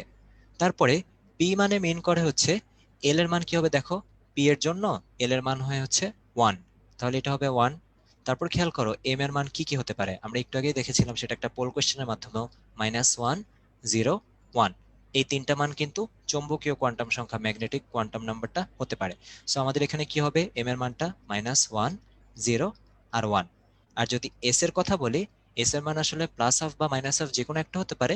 ধরে নিলাম এরা সবাই যেহেতু একই স্পিনে আছে উপরের দিকে, তাই আমরা ধরে নিলাম সবাই প্লাস হাফ স্পিনে আছে। তাহলে দেখো আমরা খুব সুন্দর মতো এই যে নাইট্রোজেনের জন্য তার 4টি কোয়ান্টাম সংখ্যা কিন্তু বের করে ফেললাম। অবশ্যই তুমি যদি এটা ফসফরাস দিয়ে করতে, তোমার কিন্তু এখানে 4টি কোয়ান্টাম সংখ্যার মান পারফেক্ট আসতো না। সো এই জন্য প্রথম যে ধাপটা আইডেন্টিফাই করা, যে ধাপটা এরকম ছক থেকে, পর্যায় সারণী থেকে, সেগুলো আমাদের সমান গুরুত্ব দিতে হবে। তাহলে আজকে আমরা মোটামুটি একটু ডেমোতে এতটুকুই পড়াশোনা রাখলাম। আমাদের এই চ্যাপ্টারটা আসলে অনেক বড়, আমাদের এটা 2 ঘন্টার একটা লেকচার থাকবে পুরো গুণগত রসায়নের উপর। সেখানে আমরা কোয়ান্টাম সংখ্যা, তারপর বর্ণালীর আরো এক্সাম্পল দেখবো, প্লাস দ্রাব্যতা সংক্রান্ত যে প্রবলেমগুলো, সেগুলোও কিন্তু আমরা ওই লেকচারটাই ক্লিয়ার হয়ে যাব যদি তোমরা ভর্তি হও। তাহলে আমাদের যে প্রথম কেমিস্ট্রি লেকচারটা সেটা কিন্তু এই টপিকের উপরই থাকবে, এবং আমরা তোমাদেরকে সেটার একটা ধারণা দিলাম। তো সবাই ভালো থাকবে অবশ্যই, এবং ইনশাল্লাহ আশা করি যে তোমাদের সাথে আমাদের কেমিস্ট্রি ক্লাসে কিন্তু আবার দেখা হয়ে যাবে যখন আমাদের ক্লাসটা শুরু হবে। ধন্যবাদ সবাইকে। Thank you Deepro. যারা উপস্থিত আছো তারা নিশ্চয়ই এতক্ষণ মনোযোগ দিয়ে দীপ্র ভাইয়ার ক্লাসটা করেছো এবং একটা আইডিয়া পেয়েছো যে আমাদের লাইভ ক্লাসগুলো কেমন হবে। এবং এখানে পুরো জিনিসটার বেলায় আমি কিছু পয়েন্ট তোমাদেরকে খেয়াল করতে বলবো। সেটা হচ্ছে একটা ফিজিক্যাল ক্লাসে জিনিসগুলো যেভাবে দেখানো হয় তার তুলনায় অনেক এনহ্যান্সড ওয়েতে একটা ডিজিটাল ক্লাসে জিনিসগুলো দেখানো পসিবল হয়। এবং তোমরা দেখতেই পেলে যে দীপ্র ভাইয়া পুরো জিনিসটা তোমাদের জন্য কিভাবে সুন্দর করে গুছিয়ে এনেছিলেন। এবং তোমরা দেখতে পেলে যে খুব অল্প সময়ের মধ্যে বেশ কিছু টপিক খুবই সুন্দর করে ভিজুয়ালি রিপ্রেজেন্ট করে কিন্তু এখানে কভার করা হয়েছে। সো এই জন্যই আসলে অনলাইন ক্লাসে একটা ফিজিক্যাল ক্লাসের তুলনায় একটা ডিজিটাল ক্লাসে বেটার কন্টেন্ট আরো মোর ইফিশিয়েন্টলি ডেলিভারি দেওয়া পসিবল হয়। তো এর একটা গ্লিমস তোমরা পেয়ে গেলে। আর এইবার আমি একটু আরেকটা জিনিসে আসি, সেটা হচ্ছে বিষয়ভিত্তিক প্রশ্ন ব্যাংকের প্রয়োজনীয়তা। এরকম তো প্রত্যেকটা বিষয়েই আমাদের অনেক কিছু জানার থাকে, অনেক কনফিউশন থাকে, অনেক প্রবলেম থাকে। সো ওই বিষয়গুলো সলভ করার জন্য আমরা যদি বিষয়ভিত্তিক প্রশ্ন ব্যাংকের কথা বলি, তাহলে এখানে তোমার বাড়তি ২,০০০ টাকা যোগ করে বিষয়ভিত্তিক প্রশ্ন ব্যাংকগুলো পাওয়া যাবে। তো এখানে বাংলা, ইংরেজি, পদার্থবিজ্ঞান, রসায়ন, জীববিজ্ঞান এবং উচ্চতর গণিত এগুলো প্রত্যেকটা হচ্ছে বইয়ের মধ্যে প্রথম এবং দ্বিতীয় পত্রের যে প্রশ্নগুলো থাকবে। আর তার সাথে সাথে আবার একটা আইসিটি প্রশ্ন ব্যাংকও থাকবে। সো টোটাল এই ৭টা বিষয়ভিত্তিক প্রশ্ন ব্যাংক। তো এই বিষয়ভিত্তিক প্রশ্ন ব্যাংকগুলো তোমাকে হেল্প করবে একেবারে স্পেসিফিক টার্গেট নিয়ে তোমার দুর্বলতাগুলো কাটিয়ে ওঠার জন্য। সো এটা খুবই ইম্পর্টেন্ট একটা জিনিস। সো কেউ যদি হচ্ছে কোনো সাবজেক্টে মনে করে থাকো যে হ্যাঁ তুমি দুর্বল, কিংবা আলাদা করে পার্টিকুলারলি দুর্বলতার জন্য নাও হতে পারে, সব সাবজেক্টেই হয়তো তুমি তোমার গেমটাকে আরো উপরের দিকে নিয়ে যেতে চাও, স্কিলটাকে আরো শানিত করতে চাও, তো সেক্ষেত্রে হচ্ছে এই বিষয়ভিত্তিক প্রশ্ন ব্যাংকগুলো তোমার অনেক কাজে লাগবে। তো এই জন্য আমি বলবো যে তোমরা এই বিষয়ভিত্তিক প্রশ্ন ব্যাংক যেটা ৭টি, এটাও সাথে সাথে সংগ্রহ করে নিবে। ভাই আমরা যদি ওদেরকে একটা ডেমো দেখে দিতে পারি তাহলে ভালো হয়। আমি হ্যাঁ, হ্যাঁ, আমার স্ক্রিনটা শেয়ার করছি তাহলে। আচ্ছা, আমাদের এই যে বিষয়ভিত্তিক প্রশ্ন ব্যাংকগুলো, একটা ব্যাপার একটু ক্লিয়ার করে দিতে চাই। এটা কিন্তু আমাদের যে বোর্ড পরীক্ষায় আসা প্রশ্নগুলো সেগুলো না, সেগুলো অবশ্যই তোমরা যখন আমাদের প্রোগ্রামে ভর্তি হবে সেটা তোমরা পিডিএফটা প্রত্যেক দিনের ক্লাস নোটের সাথে পেয়ে যাবে ওয়েবসাইটে। আর এটা হচ্ছে একদম উদ্ভাসের আমাদের নিজস্ব একটা ক্রিয়েশন, মৌলিক ক্রিয়েশন। এটা কিন্তু বাজারে যে অন্যান্য বই পাওয়া যাচ্ছে সেগুলো না, অর্থাৎ অন্য যে কোয়েশ্চেন, বিভিন্ন জায়গার কোয়েশ্চেন, সেগুলোর কম্পাইলেশন না। এখানকার যে প্রশ্নগুলো আছে সেগুলো কিন্তু দেখা যাচ্ছে কি বিভিন্ন বোর্ড পরীক্ষায় যে প্রশ্নগুলো আছে সেগুলো আমাদের এক্সপার্ট টিমের মাধ্যমে অ্যানালাইসিস করে সেই প্রশ্নগুলো আসলে কোনগুলো সামনের বোর্ড পরীক্ষায় আসতে পারে, অর্থাৎ বোর্ড পরীক্ষায় আসার জন্য কোনগুলো ভালো ভালো প্রশ্ন প্র্যাকটিস প্রবলেম হিসেবে এখানে সেগুলো অ্যাড করা হয়েছে। অর্থাৎ দেখা যাচ্ছে কি বোর্ড পরীক্ষার প্রশ্ন তো তুমি প্র্যাকটিস করে ফেললে এবং সেগুলো অনেক ইজি তোমার মনে হচ্ছে, একবার তোমার দেখা হয়ে গেল। এর পাশাপাশি যারা অতিরিক্ত প্রস্তুতি নিতে চাও, অর্থাৎ তুমি যেহেতু সময় ভালোই পাচ্ছ, তাহলে আরো বেশি প্র্যাকটিস করা উচিত নিজের প্রিপারেশনটাকে আরেকটু সলিড করার জন্য। সেই ক্ষেত্রে তোমার এই প্রশ্ন ব্যাংকগুলো কাজে দিবে এবং এখানে তোমরা অবশ্যই সেটা হার্ড কপিটাই সংগ্রহ করে নিতে হবে। আমি জাস্ট একটা এটার ডেমো পিডিএফটা দেখাচ্ছি। সো একটু দেখো, আমাদের এই যে তৃতীয় অধ্যায় মূলের পর্যাবৃত্ত ধর্ম রাসায়নিক বন্ধন, এই প্রশ্নগুলো কিন্তু বোর্ড পরীক্ষায় আসে না। দেখা যাচ্ছে কি এখানে প্রত্যেকটা প্রশ্নের সাথে কিন্তু আমার এখানে উত্তরটা দেওয়া আছে, খেয়াল করো একটু। প্রত্যেকটা প্রশ্নের সাথে এখানে উত্তর দেওয়া আছে এবং সৃজনশীল প্রশ্নের কালেকশন কিন্তু অনেক অনেক অনেক বেশি। এতে করে কি দেখা যাচ্ছে, প্রত্যেকটা চ্যাপ্টারের প্রত্যেকটা ইন্ডিভিজুয়াল টপিক থেকে এক একটা করে সৃজনশীল প্রশ্ন দেওয়া আছে, এমন ভাবেই বইগুলো আসলে তৈরি করা হয়েছে। সো দেখো এখানে আমাদের সৃজনশীল প্রশ্ন অলমোস্ট দেখতে দেখতে ৮ নাম্বারটা চলে গেল এই চ্যাপ্টারের, তারপর ৯, আরো অনেকগুলো আছে এখানে। সো দেখা যাচ্ছে ১১, ১২ অনেকগুলো, এবং ১১টা টোটাল সৃজনশীল প্রশ্ন পর্যায় সারণীর এই চ্যাপ্টার থেকে। তাহলে একটু চিন্তা করো, তোমার বোর্ড কোশ্চেনের পাশাপাশি এই এক্সট্রা কোশ্চেনগুলো সলভ করার কারণে কত তোমার এফিসিয়েন্সিটা বেড়ে যাবে। আর একটু খেয়াল করো, বহু নির্বাচনী অর্থাৎ এমসিকিউ প্রশ্নের কথা যদি বলি, সেটা আসলে হিসাব করে বলা যাবে না, অনেক অনেক, অর্থাৎ প্রতি লাইন থেকে যতগুলো এমসিকিউ দেখা সম্ভব, টোটাল ২০৩টা এমসিকিউ এই একটা চ্যাপ্টার থেকে আছে। তাহলে এবার একটু তুমি ভাবো, তুমি যখন একটা চ্যাপ্টার থেকে ১১টা সৃজনশীল প্রশ্ন আর ২০৩টা এমসিকিউ সলভ করবে, যেগুলো কিনা বোর্ড পরীক্ষায় আগে আসেনি কিন্তু আসতে পারে, তখন তোমার এফিসিয়েন্সি বা দক্ষতা অন্যদের তুলনায় আসলে কতটুকু বেটার হয়ে যাবে। সো এই জন্যই আসলে এই কোয়েশ্চেন ব্যাংকগুলো এক্সট্রা প্রস্তুতি নেওয়ার জন্য, যে যারা একটু ভালো করতে চাই, বোর্ড পরীক্ষায় A+ নিশ্চিত করতে চাই, বা এখানে বৃত্তি পাওয়া বা অনেক ক্ষেত্রে মেরিট পজিশন ভালো একটা করার এসব টেন্ডেন্সি থাকে, সো তাদের জন্য অনেক কাজে দিবে। আর যাদের কিনা এমনিতে সৃজনশীল প্রশ্নের প্যাটার্ন বুঝতে দুর্বলতা থাকে, তাদের জন্য কিন্তু জিনিসটা অনেক হেল্পফুল হবে। সো আমরা একটা কেমিস্ট্রি দেখলাম, ঠিক একইভাবে ফিজিক্সেরও দেখো ভেক্টর চ্যাপ্টারের উপর এরকম অনেকগুলো সৃজনশীল আর অনেকগুলো এমসিকিউ নিয়ে কিন্তু এক একটা কোয়েশ্চেন ব্যাংক, এক একটা চ্যাপ্টার। তাহলে দেখো একটা চ্যাপ্টার থেকে যদি এরকম ২৩০টার মতো এমসিকিউ থাকে, তাহলে সব মিলিয়ে তোমার এমসিকিউ প্র্যাকটিস কত ভালো হবে যদি তুমি সবগুলা চ্যাপ্টারে এমসিকিউ এভাবে প্র্যাকটিস করে ফেলো। তাহলে এটা আমি একটু আরেকটা ব্যাপার বলে দিতে চাচ্ছি, যে অনেকে এখানে আছো যারা আমাদের যে এইচএসসি মডেল টেস্ট প্রোগ্রামটা ১ মাস আগে শুরু হয়ে গিয়েছে, সেখানে তারা ভর্তি আছো। আর অনেকে হচ্ছে যে যারা সামনে 20 তারিখ থেকে যে প্রোগ্রামটা শুরু 19 তারিখ থেকে যে প্রোগ্রামটা শুরু হবে সেখানে তারা ভর্তি হবে। সো এটা কিন্তু সবার জন্যই আলাদা তোমার অ্যাড করে নিতে হবে। অর্থাৎ এখানে তুমি যে বিষয়ভিত্তিক প্রশ্ন ব্যাংকগুলো পাচ্ছ, তোমার কোর্স ফির বাইরে এক্সট্রা 2000 টাকা পে করে এই কোয়েশ্চেন ব্যাংকগুলো কালেক্ট করে নিতে হবে। এবং এগুলো কিন্তু আমরা জাস্ট পিডিএফটা একটা ডেমো হিসেবে দেখাচ্ছি, তুমি কিন্তু এগুলোর প্রিন্টেড হার্ড কপি পেয়ে যাবে, যেমনটা ভাইয়া ছবিতে দেখালেন স্লাইডে। তাহলে এই প্রিন্টেড হার্ড কপিগুলো পাওয়ার পরে তুমি কিন্তু এটা সহজেই জিনিসগুলো পড়তে পারবে রেগুলার। এবং কি করবে, তুমি কোন একটা টপিক পড়লে, মূল বই থেকে পড়া হলো, তারপর আমাদের ক্লাসটা করলা, তারপর আরো এক্সট্রা প্রিপারেশনের জন্য বোর্ড পরীক্ষার প্রশ্নের পাশাপাশি এই প্রশ্নগুলো সলভ করে ফেললা। তখন দেখবা যে এই জিনিসগুলা, এই আইডিয়াগুলা প্লাস যেটা হচ্ছে আমাদের মূল প্রোগ্রাম তো আসলে এই যে এইচএসসি মডেল টেস্ট বা এগুলোর পাশাপাশি অ্যাডমিশন প্রোগ্রামটাও থাকে। তো ওখানে হয়তো কিছু কিছু প্রবলেম এমন সব থাকতে পারে যেগুলো কিনা তোমার শুধুমাত্র বোর্ড পরীক্ষার জন্য না, ইভেন অ্যাডমিশন টেস্টেও কিন্তু তোমার হেল্পফুল হবে ওই ধরনের প্রবলেমগুলো। সো যেহেতু তোমার বোর্ড পরীক্ষার জন্য হাতে যথেষ্ট সময় আছে, সো এই ধরনের প্রবলেম তুমি সলভ করে এখন থেকে কিন্তু বাকিদের থেকে একটু এগিয়ে থাকতে পারো। এই হচ্ছে কথা। সো তাহলে আমি আবার একটু বলে দিতে চাচ্ছি যে এই বইটা কিন্তু তোমরা ফিজিক্যালি উদ্ভাসের নিকটস্থ যে কোনো ব্রাঞ্চ থেকে কালেক্ট করে নিতে পারবে 2000 টাকা পে করার মাধ্যমে। জি ভাইয়া। ওকে, তো তোমরা বুঝে গেলে এবং দীপ্র ভাইয়া তোমাদেরকে দেখিয়েও দিলেন যে ভিতরে কি কি জিনিস থাকে। কাজেই বোর্ড পরীক্ষার প্রশ্ন যেগুলো আমি একটু পরে তো দেখিয়ে দিব যে তুমি কোথায় ডাউনলোড করতে পারবে, এগুলো কিন্তু এক্সট্রা আরো আরো বেশি বেশি প্র্যাকটিস করার জন্য। সো সুযোগ কিন্তু তোমার হাতে আছে, সময়ও তোমার হাতে আছে। এটা তুমি ব্যবহার করবে কিনা এটা এবার সম্পূর্ণই তোমার উপরে, যে এই সুযোগটা কাজে লাগিয়ে তুমি তোমার গেমটাকে আরো আপ করতে পারো কিনা। আর এখন আমি ছোট্ট করে একটু পদার্থবিজ্ঞানের একটা ডেমো ক্লাস দেখিয়ে দিচ্ছি। সো অলরেডি অনেক টাইম হয়ে গিয়েছে, আমি তোমাদের খুব বেশি টাইম নিব না।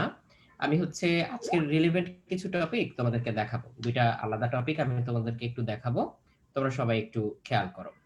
ধরো আমি তোমাদেরকে নিউটনিয়ান মেকানিক্সের একটা চ্যাপ্টারের, নিউটনিয়ান মেকানিক্সের একটা টপিক তোমাদেরকে দেখাচ্ছি। সো ওইখানে ক্লাসে টপিকগুলো দেখানোর পাশাপাশি কিছু এক্সট্রা ম্যাটেরিয়াল তোমাদেরকে আমরা মাঝে মধ্যে দিয়ে দিই, যেমন তোমরা স্থিতিস্থাপক সংঘর্ষ কিংবা ইলাস্টিক কলিশন সম্পর্কে জানো। সো স্থিতিস্থাপক সংঘর্ষের যে ফর্মুলা, সেটাই যে নিচে লেখা আছে, এই ফর্মুলাটা তোমরা 9-10 থেকেই অনেকে জানো, যে 9-10 বইয়ে এই ফর্মুলাটা ছিল। সো এটা সম্পর্কে কেউ যদি বাড়তি কিছু জানতে চাও, সো আমি তোমাদেরকে এরকম মাঝে মধ্যে দিয়ে একটা লিংক দিয়ে দিতে পারি, যেমন এটা হচ্ছে হাইপার ফিজিক্সের যে লিংকটা ইলাস্টিক কলিশন বা স্থিতিস্থাপক সংঘর্ষের উপরে, তোমাদের বইয়ে এই নিচের ফর্মুলাটা ডেভেলপ করে দেওয়া আছে, এটা তোমরা অনেকেই জানো, এটা দিয়ে আমরা অঙ্ক করতে পারি। আবার এখানে হচ্ছে কিছু স্পেশাল কেস থাকে, যেমন হচ্ছে যদি আমার বস্তু দুইটা একসাথে যদি হচ্ছে ধাক্কা খায়, সেই বস্তু দুইটার ভর যদি একরকম হয়, কিংবা একটা বস্তু যদি স্থির থাকে, কিংবা একটা বস্তুর তুলনায় আরেকটা বস্তুর ভর যদি অনেক বেশি হয়, তো এরকম আলাদা আলাদা কেস আমি তোমাদেরকে ক্লাসের মধ্যে অঙ্কটা করে দেখাই। তো এখানে সেই কেসগুলোই আলাদা আলাদা করে উল্লেখ করা আছে। তো এই ফর্মুলাটা সবাই জানো, আমি এই ফর্মুলার বিস্তারিত প্রমাণে যাব না, বাট আমি তোমাদেরকে একটা জিনিস জিজ্ঞেস করব, যে এই ফর্মুলা দিয়ে তোমরা যেভাবে প্রবলেমটা সলভ করো সেই বিষয়ে আমি তোমাদেরকে একটা জিনিস জিজ্ঞেস করব। ধরা যাক কথার কথা আমি তোমাকে বললাম যে এটা একটা বস্তু, এই যে এটা একটা বস্তু, এই বস্তুটা হচ্ছে ভর 2 কেজি, আর এটা সামনে আরেকটা বস্তু, এই বস্তুটার ভর হচ্ছে 1 কেজি। এখন এই পিছনের যে বস্তুটা, এই পিছনের বস্তুটা সামনের বস্তুটার দিকে 2 মিটার পার সেকেন্ড বেগে এগিয়ে যাচ্ছে। সামনের বস্তুটা কি স্থির? না, সামনের বস্তুটাও সামনের দিকে একই সরলরেখা বরাবর 1 মিটার পার সেকেন্ড বেগে এগিয়ে যাচ্ছে। সো তোমাকে যদি আমি জিজ্ঞেস করি যে আচ্ছা, এই প্রথমটার বেগ, তার মানে হচ্ছে এই যে শুরুর বস্তুটা v1, এটা তো 2 মিটার পার সেকেন্ড, আর দ্বিতীয় বস্তুটার যে বেগ v2, বা তুমি ইউ দিয়েও লিখতে পারো, কোনো সমস্যা নেই, আমরা ইউভি মাঝে মধ্যে ইউজ করি। আমি এখানে ভি দিয়ে ইনিশিয়াল ভেলোসিটি বুঝাচ্ছি, আর ফাইনাল ভেলোসিটি ভি প্রাইম দিয়ে না হয় বুঝালাম। তোমাকে যদি জিজ্ঞেস করি যে এরা যখন ধাক্কা খাবে, সংঘর্ষ হবে, এই যে সংঘর্ষ হচ্ছে, সংঘর্ষের পরে এরা তো আবার চলতে শুরু করবে, তাই না? সো প্রথমটার ভেলোসিটি v1 প্রাইম হয়ে গেল, দ্বিতীয়টার ভেলোসিটি v2 প্রাইম হয়ে গেল। সো তোমরা একটু ক্যালকুলেটরে ক্যালকুলেট করে আমাকে হচ্ছে v1 প্রাইম এটা কত আর v2 প্রাইম এটা কত একটু ক্যালকুলেটরে বসিয়ে আমাকে বলো। সো ফর্মুলা কিন্তু পাশেই দেওয়া আছে, সো এখান থেকেও তোমরা বসিয়ে ফেলতে পারবে। m1 যেটা, m1 হচ্ছে 2 কেজি, m2 যেটা, m2 হচ্ছে আমাদের 1 কেজি। প্রথম বস্তুটার যে ইনিশিয়াল ভেলোসিটি v1 ছিল সেটাও 2, আর দ্বিতীয় বস্তুটার যে ইনিশিয়াল ভেলোসিটি ছিল সেটা হচ্ছে 1। তাহলে এটা যদি তুমি বসাও তাহলে তুমি বের করে ফেলতে পারবে যে ফাইনাল ভেলোসিটি কত কত হয় দুইজনের জন্য। তো আশা করি এর মধ্যে অনেকে হয়তো ক্যালকুলেট করেও ফেলেছো। সো আমি একটু দেখতে চাচ্ছি যে কারা কারা অলরেডি ক্যালকুলেট করে ফেলেছো। আচ্ছা, সো ক্যালকুলেটর হাতের কাছে না থাকলে একটা ক্যালকুলেটর নাও, নিয়ে ক্যালকুলেট করো। আচ্ছা, এই যে আমি অনেককে দেখতে পাচ্ছি যে দুই একজন উত্তর দিচ্ছ। সো দেওয়ার চেষ্টা করছো অনেকে, অনেকে এটা হয়তো একবারেই সঠিক উত্তর হয়ে যাবে, কারো কারো হয়তো একটু ট্রায়াল এন্ড এরর করে তারপর হচ্ছে একটু উত্তরটা বের করা লাগবে, একবারে যদি বের করার অভ্যাস না থাকে। সো এইখান থেকে উত্তরটা বের করলে আমরা দেখব যে দুইটার আমরা সার্টেন দুইটা ভেলোসিটি পাচ্ছি। যেমন সাদি আমাদেরকে হচ্ছে একটা প্রশ্নের একটা উত্তর দিয়েছো, তারপর হচ্ছে গৌরব একটা প্রশ্নের উত্তর দিয়েছো। সাদির উত্তরটা ভুল হয়েছে কিন্তু গৌরবেরটা আবার ঠিক হয়েছে। তো এরকম সুমাইয়া যে উত্তরটা দিয়েছো সেটাও ঠিক আছে। তা আমি এবার বলে দেই যে উত্তরটা কি কি হবে। সো উত্তরটা যেটা হবে, আমরা প্রথম বস্তুর যে বেগটা পাবো সেটা ক্যালকুলেটরে আমি যদি বসাই এখন, তাহলে রেজাল্টটা যেটা পাবো সেটা হচ্ছে প্রথম বস্তুর বেগ আসবে 1.3 মিটার পার সেকেন্ড, আর দ্বিতীয় বস্তুটার বেগ আসবে হচ্ছে 2.3 মিটার পার সেকেন্ড। সো এটা আমি তোমাকে কিন্তু অঙ্কটা ক্লাসে করে দেখাতে পারি, এই ধরনের প্রবলেম আমি সলভ করে দেখাতে পারি। এগুলো অবজেক্টিভে অহরহই আসে, বোর্ড পরীক্ষায়ও আসে, আবার হচ্ছে অ্যাডমিশন টেস্টেও আসে, আরো অনেকে উত্তরটা বের করেছে। হোয়াট ইফ আমি তোমাকে এখন অন্য কিছু অঙ্ক করে দেখাতে চাই, তাহলে কি করতে হবে, আমাকে আবার পুরো হিসাবটা করতে হবে। কিন্তু এই জিনিসটা তো আমি একবার বুঝে গেলাম যে হ্যাঁ এইভাবে ইউজ করতে হয় সূত্রটা। এখন বারে বারে আমাকে কিন্তু পুরো হিসাবটা তোমাকে করে দেখানোর দরকার নেই। আমি ডিরেক্টলি চলে যেতে পারি ছোট্ট একটা সিমুলেশন মডিউলে। সিমুলেশন মডিউলে চলে গেলে কি হবে, আমি ইজিলি তোমাকে দেখিয়ে দিতে পারবো পুরো ব্যাপারটা কিভাবে কাজ করে। যেমন এই মুহূর্তে আমি একটা সিমুলেশন মডিউলে চলে গিয়েছি। সো এই দেখো আমি সিমুলেশনের পেজটা তোমাদের সাথে শেয়ার করেছি। এখানে এক্স্যাক্টলি সেম সিচুয়েশনটা ক্রিয়েট করা। আমাদের যে লাল রঙের গাড়িটা, লাল রঙের গাড়িটার বেগ হচ্ছে 2, আর নীল রঙের যে গাড়িটা তার বেগ আমরা দিব 1। আর লাল রঙের গাড়িটা একটু ভারী 2 কেজি, নীল রঙের গাড়িটা 1 কেজি। তাহলে একটু দেখি তোমাদের উত্তরটা সঠিক কিনা। আমি যদি এখন সিমুলেট করি, এই যে দেখো 2 মিটার পার সেকেন্ড বেগে এসে ও সামনেরটাকে ধাক্কা দিচ্ছে, ধাক্কার ফলে নীল রঙেরটা 2.3 আর লাল রঙটা 1.3 মিটার পার সেকেন্ড বেগে চলে যাচ্ছে। তাহলে আবার দেখো আমি সিমুলেট করার সাথে সাথে এই ঘটনাটা ঘটে। কাজেই তোমাদের উত্তর যে সম্পূর্ণ সঠিক তাতে তো কোনো সন্দেহ নেই, বরং এখানে আমরা আরো বাড়তি কিছু ব্যাপার চাইলে খেয়াল করতে পারবো। দেখো তো, প্রথমে ওরা যখন চলতে শুরু করে পিছনেরটা 2 সামনেরটা 1, তাহলে এই জায়গায় যদি আমি একটু পজ করি তাহলে দেখো পিছনেরটা সামনেরটার দিকে এগিয়ে আসে কত বেগে, তার মানে নীলটার সাপেক্ষে লালটার বেগ কত। নীলটার সাপেক্ষে লালটার বেগ হচ্ছে 1 মিটার পার সেকেন্ড। তারপরে এবার আমি স্টার্ট করলাম, এই যে ধাক্কা খেলো, ধাক্কা খাওয়া শেষ, এখন চলে যাচ্ছে। এইবার লালটার বেগ কমে গেল, নীলটার বেগ বেড়ে গেল। তাহলে নীলটার তুলনায় লালটা এখন পিছিয়ে পড়ছে, বা উল্টো করে বলতে গেলে লালের তুলনায় নীলটা এগিয়ে যাচ্ছে। তাহলে লালের তুলনায় নীল কত বেগে এগিয়ে যাচ্ছে, 1.3 আর 2.3 এর মধ্যে পার্থক্য কত, এক্স্যাক্টলি 1। তার মানে আমরা যে বলি না স্থিতিস্থাপক সংঘর্ষের বেলায় approaching velocity equals residing velocity, তার মানে দুইটা বস্তুর এগিয়ে আসার বেগ আর ধাক্কা খাওয়ার পরে তাদের পরস্পর দূরে সরে যাওয়ার বেগ আসলে সমান হয়। সেটা আমরা হাতে নাতে দেখে ফেললাম। আরো একটা স্পেশাল কেস চলো আমরা দেখে ফেলতে পারি। ধরো আমি একটা কাজ করি, রিসেট করলাম, দুইটা বস্তুর আমি যদি ভর 2 কেজি করে দেই, একটা বস্তুকে এখানে বসাই আর একটা বস্তুকে এখানে বসাই, তখন একটার ভেলোসিটি আমি 0 করে দিলাম যেটা স্থির, আর অন্যটাকে বললাম যে তুমি 2 মিটার পার সেকেন্ড বেগে গিয়ে ওকে ধাক্কা খাও। তাহলে তুমি নিশ্চয়ই এখন প্রেডিক্ট করতে পারবে ধাক্কা খাওয়ার পরে কি হবে। এই স্পেশাল কেসটা তোমাদের অনেকেরই জানা আছে, যে একটা বস্তু যদি স্থির থাকে আর একটা যদি হচ্ছে ধাক্কা দেয় এবং দুইটার ভর যদি এক হয় তাহলে ধাক্কা খাওয়ার পরে কি হয়। হ্যাঁ, তোমরা অনেকে ঠিকমতো প্রেডিক্ট করতে পেরেছো। সো দেখি আসলেই সেটা হয় কিনা। 2 মিটার পার সেকেন্ড বেগে এগিয়ে এসে যখন ধাক্কা দিবে, ধাক্কা খেয়ে প্রথমটা থেমে যাবে, আর দ্বিতীয়টা এক্স্যাক্টলি 2 মিটার পার সেকেন্ড বেগে চলতে থাকবে। কারণ এছাড়া তো উপায় নেই, কারণ তুমি একটু আগেই জেনেছো যে অ্যাপ্রোচিং আর রিসিডিং ভেলোসিটি সমান হয়, যেই বেগে এগিয়ে আসে সেই বেগে চলে যায়, আবার ওদের ভরও সমান। তাহলে যেটা থেমেছিল ওইটাকে একই বেগে চলতে হবে, আর যেটা চলছিল তাকে থেমে যেতে হবে। সো এই ঘটনাটা আমরা আবার একটু দেখে ফেলি। যে এসে ধাক্কা দিচ্ছে সে থেমে যাচ্ছে, আর যাকে ধাক্কা দিচ্ছে সে এক্স্যাক্টলি একই বেগ নিয়ে চলে যাচ্ছে। সো নিউটনস ক্রেডেলেও কিন্তু এই একই ব্যাপার ঘটে এবং এই জিনিসটা দেখানো যায়।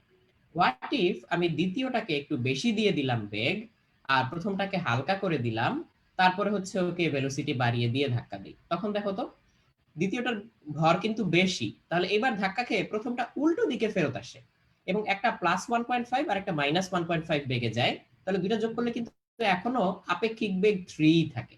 সো এই ব্যাপারটা কিন্তু সবসময় ওরা মেনে চলে। সো এরকম করে নিউটনিয়ান মেকানিক্স থেকে আমরা ইলাস্টিক কলিশনের প্রবলেমগুলো যেমন সলভ করতে পারি, তেমনি অনেক সময় বিস্ফোরণের প্রবলেম দেয়। বিস্ফোরণের ফলে দুইটা বস্তু পরস্পর থেকে ছিটকে দূরে সরে যায়। তাহলে একটা 1 কেজি আর একটা 3 কেজি যদি হয়, আমরা যদি তাদেরকে স্থির অবস্থান থেকে একটা বিস্ফোরণ ঘটাই, তাহলে দেখো এখানে বিস্ফোরণ ঘটালে কি হয়, যখন এখানে বিস্ফোরণটা ঘটে, যেটা হালকা সেটা বেশি জোরে ছুটে যায়, আর যেটা ভারী সেটা আস্তে করে ছুটে যায়। এই ঘটনাটা ঘটে।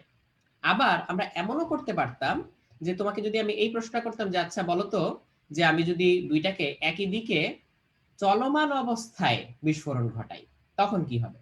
তাহলে এই যে দেখো চলমান অবস্থায় বিস্ফোরণ ঘটলে কি ঘটে, এই যে চলমান অবস্থায় বিস্ফোরণ ঘটলে ভরবেগের সংরক্ষণ সূত্র অটুট রেখে আমরা যে রেজাল্টটা পাই সেটা এখান থেকে বের করে নিয়ে আসতে পারি। কাজেই যত ধরনের অঙ্ক তোমাদের ভরবেগের সংরক্ষণ সূত্র, ইলাস্টিক কলিজন এবং বিস্ফোরণ থেকে আসতে পারে, সব তুমি এখানে করে করে দেখতে পারো। কাজে তোমার ওয়েট করতে হবে না যে তোমার উত্তরটা সঠিক হয়েছে কি হয়নি সেটা যাচাই করার জন্য। কাজেই থিওরিটা তুমি একবার বুঝে গেলে সুন্দর করে ক্লাসের মধ্যে, সিমুলেশন মডিউলটা সেভ করে রাখলে তারপর যতবার ইচ্ছা এটা পরীক্ষা করে করে তুমি দেখতে পারবে। এখানে হয়তো আমি এমন কোন সিচুয়েশন আছে যেটা আমি দেইনি, তুমি হয়তো পরীক্ষা করে দেখতে চাও, সেরকম হতেই পারে, কারণ এক ক্লাসে তো আর সব অঙ্ক করা পসিবল না। যেমন হতেই পারে যে তুমি জানতে চাও যে কলিশনে একটা যদি ভারী বস্তু থাকে আর একটা যদি হালকা বস্তু থাকে, হালকা বস্তু যদি অনেক জোরে এসে ধাক্কা দেয়, 10 মিটার/সেকেন্ড বেগে এসে ধাক্কা দেয়, তখন কি হবে? এই যে ধাক্কা খেয়ে এরকম ঘটনা ঘটে। সো এগুলো তুমি সহজে করে ফেলতে পারবে। সো এটা ছিল হচ্ছে একটা ডেমনস্ট্রেশন, যে আমরা দেখলাম যে কিভাবে এই পুরো জিনিসটা কাজ করে। আবার আমি তোমাদেরকে চাইলে প্রজেক্টাইল মোশন থেকেও কিছু জিনিস পড়াতে পারি। প্রজেক্টাইল মোশন থেকে পড়াতে চাইলে আমি প্রজেক্টাইলের থিওরিতে চলে যেতে পারি। মনে করো আমি এখন একটা স্ক্রিন শেয়ার দিলাম, একটা হোয়াইট বোর্ড শেয়ার দিলাম, তোমাকে আমি হচ্ছে কিছু থিওরি পড়াচ্ছি। বললাম যে ধরো তুমি একটা পাহাড়ের উপরে আছো, এখান থেকে তোমাকে আমি কিছু প্রশ্ন করলাম যে তুমি একটা পাহাড়ের উপরে আছো, পাহাড়টা হচ্ছে এরকম, এই পাহাড়ের উপরে কোন একটা জায়গা থেকে তুমি একটা ঢিল ছুঁড়ে মারছো। তো ধরা যাক এই পাহাড়টার উচ্চতা বেশি না, ছোটখাটো পাহাড় তো না, আসলে টিলা, মনে করো 10 মিটার, এটা হচ্ছে 10 মিটার উঁচু একটা টিলা। তুমি এইটার উপরে দাঁড়িয়ে এখান থেকে একটা ঢিল ছুঁড়ে মারলে এদিকে। তো এই ঢিলটা তোমার হাত থেকে হচ্ছে এইরকম করে গিয়ে সামনে পড়ে গেল। সেরকম করে যদি সামনে পড়ে যায়, আমি যদি তোমাকে জিজ্ঞেস করি যে আচ্ছা এই ঢিলটা যে পড়লো টাইমটা কতক্ষণ, এর যে আনুভূমিক পাল্লা হরাইজন্টাল রেঞ্জ এটা কতক্ষণ, কত দূরে গিয়ে পড়বে, এগুলো তোমার কাছ থেকে আমি জানতে চাইলাম। সো তুমি বিভিন্ন ফর্মুলা দিয়ে এটা বের করতে পারবে। যেমন যদি আমি তোমাদেরকে বলি যে বলতো এটা টাইম পিরিয়ড কতক্ষণ হবে বা কতক্ষণ পরে গিয়ে মাটিতে পড়বে, তুমি ইজিলি এখান থেকে এইভাবে বলতে পারবে যে আচ্ছা ঠিক আছে, আমার তো উচ্চতা এইচ, এবং এই এইচ উচ্চতা থেকে একটা জিনিস এইভাবে 30 ডিগ্রি কোণে আমি ছুঁড়ে মারলাম, ধরা যাক অ্যাঙ্গেলটা 30 ডিগ্রি, আর আমার যে বেগটা মনে করো 15 মিটার/সেকেন্ড। তাহলে এই 15 মিটার/সেকেন্ড বেগে ছুঁড়ে মারলে এটা এরকম করে একটা রাস্তা দিয়ে গিয়ে একটা প্যারাবোলিক ওয়েতে নিচে এসে পড়ে যাবে। তাহলে এখান থেকে আমি চাইলে বেগের উপাংশ নিয়ে কাজটা করতে পারবো। আমি উপরের দিকে নিতে পারবো হচ্ছে 15 sin 30, আর সামনের দিকে নিতে পারবো হচ্ছে 15 cos 30। এই cos 30 উপাংশটা কিন্তু সময়ের বেলায় আমার কোনো কাজেই আসবে না, শুধুমাত্র sin 30টা কাজে লাগবে, কারণ উপরের দিক বরাবর। তাহলে এখানে যদি আমরা s equals ut plus half এটি স্কোয়ার এই ফর্মুলা বসাতে চাই, s কোন দিকে দিব? নিচের দিকে, কারণ নিচের দিকে এটা সরণ হচ্ছে, উপর থেকে এটা নিচে এসে পড়ে। তো এটা মনে করো h হচ্ছে 10 মিটার আগের মতো, তাহলে s এর জায়গায় আমরা -10 বসাবো, কারণ নিচে। u হচ্ছে আদিবেগ, সেটা কোন দিকে? উপরের দিকে, তাহলে আমি প্লাস 15 sin 30 ইন্টু টি বসাবো। জি আবার নিচের দিকে, তাহলে -12 ইন্টু 9.8 ইন্টু টি স্কোয়ার। তাহলে তোমরা যারা যারা ক্যালকুলেটর নিয়ে এর আগে ক্যালকুলেশনটা করেছিলে, তারা চট করে দেখতে পাবে এখান থেকে টি এর ভ্যালুটা 2.38 সেকেন্ডের কাছাকাছি আসবে, যে এতক্ষণ পরে এটা মাটিতে গিয়ে পড়বে। যদি আমি এখান থেকে পাল্লা বের করতে চাই, হরাইজন্টাল রেঞ্জ, উপায় কি? আমার যে টাইমটা আসলো এটাকে আমি হচ্ছে v cos 30 দিয়ে গুণ করলে পেয়ে যাব কত দূরে গিয়ে পড়লো। সো আমি দেখতে পাবো এখান থেকে অলমোস্ট হচ্ছে 30.8 মিটার দূরে গিয়ে পড়বে। এটা হচ্ছে পাল্লা, আর এটা হচ্ছে আমার উড্ডয়ন কাল বা সময়। সো থিওরিটা একবার আমি শিখে গেলে বা ইউজ করা বুঝে গেলে এরপর কি বারে বারে আমি অঙ্ক করে করে আমার অঙ্ক মিলাতে হবে সব সময়? বা কোন একটা অঙ্ক করলে আমার ভেরিফাই করে নেওয়ার উপায় কি? ভেরিফাই করে নেওয়ার উপায় হচ্ছে খুব ইজি। আমি এখন চাইলেই আমি একটা সিমুলেশন ইউজ করে এই জিনিসটা দেখে ফেলতে পারি। এই যে দেখো, আমি প্রজেক্টাইলের একটা সিমুলেশনে চলে যাচ্ছি। সো এখানে একটা সিচুয়েশন আছে যে এই যে একটা ক্যানন, এটাকে উঠানামা করা যায় যে তোমার পাহাড়টার মতো। সো এটা একদম নিচ থেকে আমি ধরো 10 মিটার উপরে উঠিয়ে দিলাম। 10 মিটার উপরে উঠে এটার অ্যাঙ্গেলটা চেঞ্জ করা যায়। অ্যাঙ্গেলটা চেঞ্জ করে আমি হচ্ছে 30 দিয়ে দিলাম। আর এখানে একটা টার্গেটকে সামনে পিছে বসানো যায়। সো আমাদের কত এসেছিল অ্যান্সার? 30.8। সো আমি এটাকে দূরে নিয়ে 30.8 এ বসালাম, আর ভেলোসিটিটা হচ্ছে অ্যাডজাস্ট করে একদম 15 তে নিয়ে বসালাম। এবার গুলি করে দেখি আসলেই কোথায় গিয়ে পড়ে।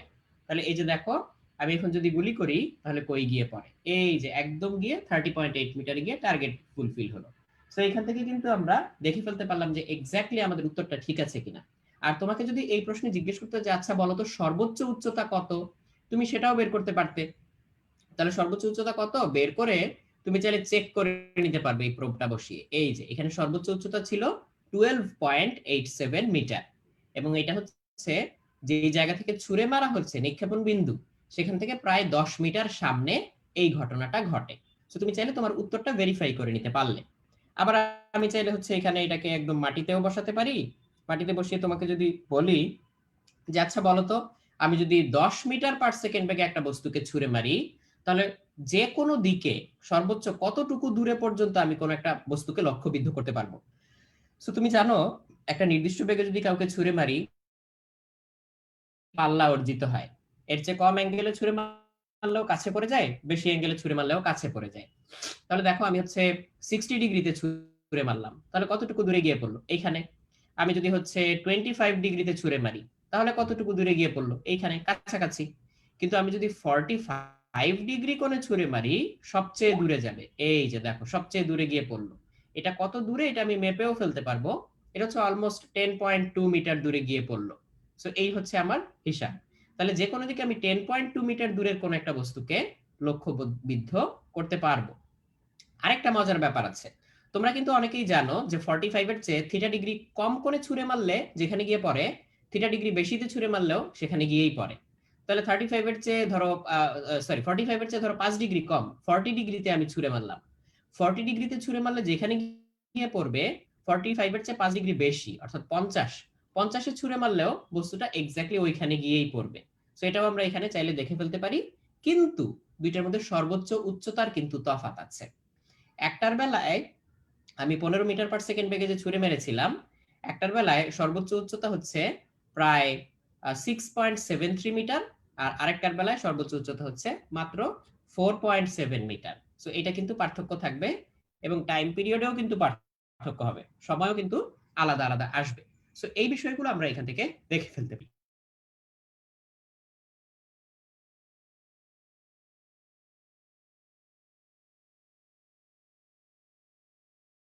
তোমরা দেখে ফেললে যে ফিজিক্স ক্লাসে আমরা চাইলে কত টুল ইউজ করে ক্লাসটাকে এনহ্যান্স করতে পারি, এবং কত ইজিলি জিনিসগুলো তোমাদের সামনে উপস্থাপন করতে পারি। যে থিওরিগুলো তুমি কাগজে কলমে করে এসছো, সেখান থেকে আননোন যে কোনো অঙ্ক আসলেও তুমি সাথে সাথে কিভাবে তোমার রেজাল্টটা ভেরিফাই করে নিতে পারো, এবং এটার একটা ডিপার আন্ডারস্ট্যান্ডিং তুমি ডেভেলপ করতে পারো যে আসলে কি হয়, দেখতে কেমন জিনিসটা। আমি অঙ্ক করলে তো প্রতি সেকেন্ডের জন্য বারে বারে হিসাব করে বের করতে পারবো না, সেটাই রিয়েল টাইমে দেখিয়ে দিলে কি হয়। আমরা সবাই তো আর এই সুযোগ পাই না যে যাই মাঠে গিয়ে 130 থেকে টেনিস বল ছুঁড়ে মেরে দেখি তো কি হয়, বা স্টপ ওয়াচ দিয়ে মেপে দেখি তো কি হয়। সেই অভাবটা আমরা এখানে পূরণ করে দিতে পারি। আর এখানে আমরা আরো কিছু জিনিস তোমাদের জন্য আজকে বলতে চেয়েছিলাম, যে এইচএসসি পরীক্ষায় ভালো করার 8টি কার্যকরী ধাপ। তো এখানে তুমি যেদিন যে ক্লাস করবে রুটিন থেকে সেটা দেখে নিয়ে বিষয়ভিত্তিক মূল বই থেকে সেটা তো অবশ্যই পড়ে নিবে আগে একবার, তাহলে তোমার প্রবলেমগুলো ক্লিয়ার হবে। তারপর মনোযোগ সহকারে লাইভ ক্লাস দেখার সময় ওই প্রবলেমগুলো তুমি সলভ করে নিতে পারবে। কোনো কারণে যদি লাইভ ক্লাসে অংশ নিতে না পারো, তুমি পরবর্তীতে রিপ্লে ভিডিও দেখে নাও। আর তারপরে হচ্ছে ক্লাসের তথ্য সহজে মনে রাখতে তুমি ক্লাসের যে পিডিএফ ক্লাস নোটটা পাবে, আমি একটু পরে দেখাবো, সেটা ইউজ করতে পারো। এরপর তুমি যদি লাইভ এক্সামে অংশগ্রহণ করো এবং সেখানে না পারা উত্তরগুলো প্রশ্নের অ্যানালাইসিস সলিউশন থেকে দেখে ফেলো, তাহলে ওইটাও তোমার শেখা হয়ে যাবে। সো প্র্যাকটিস এক্সাম দিয়েও তুমি সেটা এনহ্যান্স করতে পারো। লাইভ এক্সামের সাথে সাথে প্র্যাকটিস এক্সামও দেওয়া যায় একই সিলেবাসের উপরে, বাড়তি পরীক্ষা। আর প্রশ্ন ব্যাংক থেকে সম্ভাব্য বিষয়ভিত্তিক প্রশ্নগুলো একটু আগে তোমাদের দীপ্র ভাইয়া যে বইগুলো দেখাচ্ছিল সেখান থেকে সলভ করে নিতে পারো। তাহলে তোমার কনফিডেন্সটা অনেক বুস্ট হবে যে আমি তো সমস্ত কিছু যা যা যেভাবে করা পসিবল আমার পক্ষে আমি তো করে ফেলেছি। সো এখন যাই আসুক আমাকে আটকানো যাবে না। সো তুমি একটা কনফিডেন্স নিয়ে পরীক্ষায় অংশগ্রহণ করতে পারবে। সো এই 3 বছরের বোর্ড পরীক্ষার প্রশ্ন অ্যানালাইসিস তোমাকে এইভাবেই হেল্প করবে যে তুমি প্রশ্নের সাথে ফ্যামিলিয়ারাইজ হবে, আনসার্টেড টেরিটরি তোমার কাছে কমে যাবে, যে কিরকম প্রশ্ন আসে আমি জানি, প্যাটার্ন কিরকম হয় আমি জানি, সো আমি সহজে অ্যান্সার করতে পারবো। পরীক্ষার সময় বন্টন এবং কোন প্রশ্ন আমি ধরবো কোন প্রশ্ন ছাড়বো এই আইডিয়াটা হয়ে যাবে, এবং এক্স্যাক্টলি কিভাবে লিখলে সর্বোচ্চ নাম্বার পাওয়া পসিবল এটা তুমি আয়ত্ত করে ফেলতে পারবে। সো এইভাবে তোমাকে হেল্প করবে। আর ভাইয়া, আর যাদের একটু প্রিপারেশনে একটু দুর্বলতা থেকে যায়, যে দেখা যায় যে অনেকেই এখানে চ্যাট বক্সে লিখছিল আমাদের যে হয়তো প্রিপারেশনটা ঠিক মতো নেওয়া হয়নি, এখনো কিছু টপিক মিসিং আছে, তাদের ক্ষেত্রে যেটা হবে যে বোর্ড কোয়েশ্চেন যদি কয়েক বছরের অ্যানালাইসিস দেখা হয়, দেখা যাচ্ছে যে কিছু ফেভারিট টপিক থাকে, কিছু ইম্পর্টেন্ট টপিক থাকে যেগুলো থেকে আসলে কোয়েশ্চেনগুলো রিপিট হয়ে থাকে। তো অ্যাটলিস্ট একটা সার্টেন লেভেলের প্রিপারেশন কিন্তু কেউ যদি ওই প্রশ্নগুলো প্র্যাকটিস করে তাহলে কিন্তু হয়ে যাবে। এটা হচ্ছে শুধুমাত্র তাদের জন্য যাদের হচ্ছে যে ভাইয়া কলেজ লাইফে তো তেমন ভালো মতো পড়াশোনা করতে পারি নাই, এখন সিলেবাসের অনেক কিছু বাকি রয়ে গেছে, এখন লাস্ট মোমেন্টে আমি এইচএসসি তে কিভাবে ভালো করব। সো আসলে রাইট, যতটুকু ভালো তোমার পক্ষে করা সম্ভব সেই ক্ষেত্রে এটা হেল্প করবে। হ্যাঁ। তার মানে হচ্ছে তোমার যদি এরকম সংশয় থেকেও থাকে যে আমি তো অনেক সময় নষ্ট করে ফেলেছি, এখন কি করব, সো জাস্ট গাইডলাইনটা ফলো করো, এই প্র্যাকটিস গুলো করো, তাহলে তুমি হচ্ছে পুরো জিনিসটা আয়ত্ত করে ফেলতে পারবে। সো এই যে HSC 2021 revision plus model test, এখানে যদি আমি ক্লিক করি তাহলে আমি বিস্তারিত রুটিনটা দেখতে পাবো। তো এখানে নিচে নামলেই নতুন প্রোগ্রাম যেটা নতুন ব্যাচ তোমাদের, তার জন্য তুমি হচ্ছে এই সিলেবাসটা এবং রুটিনটা পেয়ে যাবে। তাহলে এখানে দেখো 19 ডিসেম্বর থেকে ক্লাস শুরু, রিভিশন ক্লাস 35টি, অধ্যায় ভিত্তিক পরীক্ষা সমসংখ্যক, 3 বছরের বোর্ড পরীক্ষার অধ্যায় ভিত্তিক প্রশ্ন সমাধান সহ 35টি পিডিএফ নোট।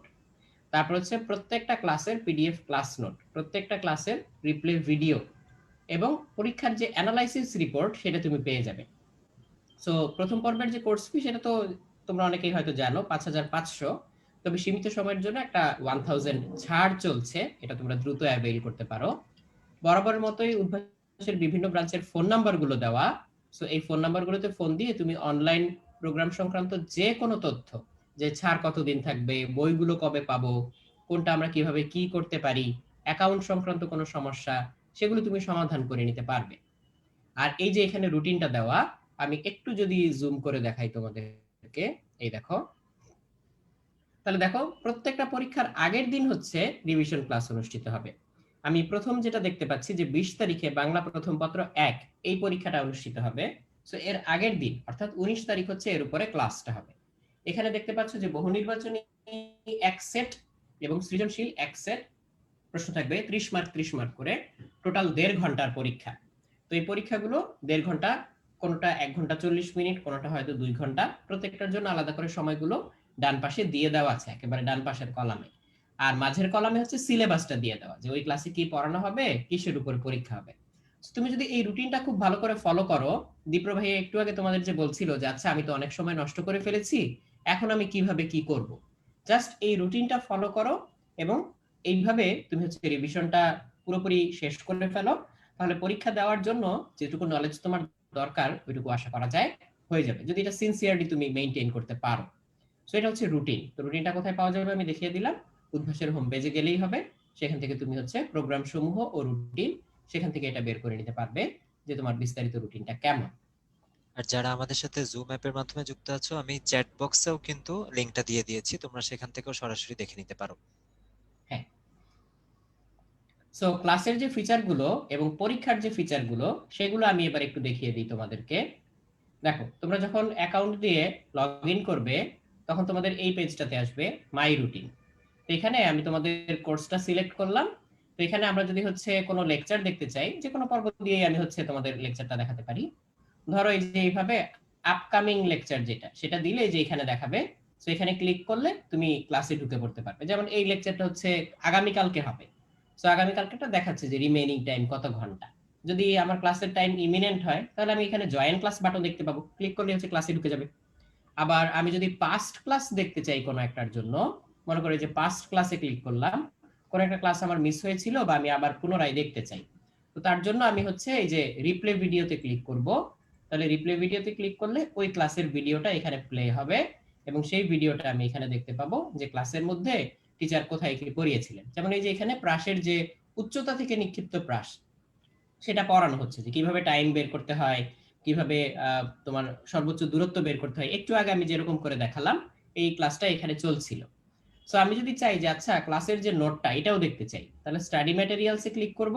তাহলে টিচার যেভাবে ক্লাস নিয়েছিলেন সেই ক্লাসটা হুবহু এখানে তোমার পিডিএফ আকারে থাকে, সমস্ত ফর্মুলা সমস্ত কিছু সব এখানে হচ্ছে দেখা যাচ্ছে। সো এখান থেকে দেখে দেখে আমি চাইলে ওই জিনিসটা আবার মিলিয়ে নিতে পারি এবং প্রবলেমগুলো সলভ করতে পারি। তার নিচে আবার বিগত বছরগুলোতে এই চ্যাপ্টার থেকে কি কি প্রশ্ন এসেছিল সেগুলো দেখো সব একত্রে কম্পাইল করে দেওয়া।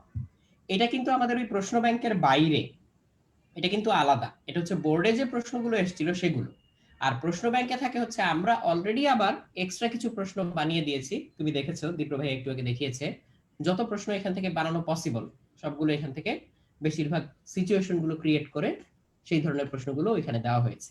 তো দেখো এই এক চ্যাপ্টার থেকে বোর্ডে যত কোশ্চেন এসছে, তুমি যদি আর কিছু না করে এগুলোও কোনো মতে সলভ করো সঠিকভাবে, তোমার কিন্তু এখান থেকে অনেক প্রবলেম সলভ হয়ে যাবে, অনেক। এগুলো ঠিকঠাক ভাবে করতে পারলে তোমাদের আর বাড়তি তেমন কোনো প্রবলেম থাকারই কথা না। তার উপরেও এক্সট্রা তুমি যদি প্র্যাকটিস করতে চাও, তুমি প্রশ্ন ব্যাংকগুলো অবশ্যই কালেক্ট করবে, যে প্রশ্নগুলো এখনো বোর্ডে আসেনি ওই ধরনের প্রশ্ন এখানে ইনক্লুড করে দেওয়া, কাজেই তোমার জন্য সেটা খুবই রিলিভেন্ট।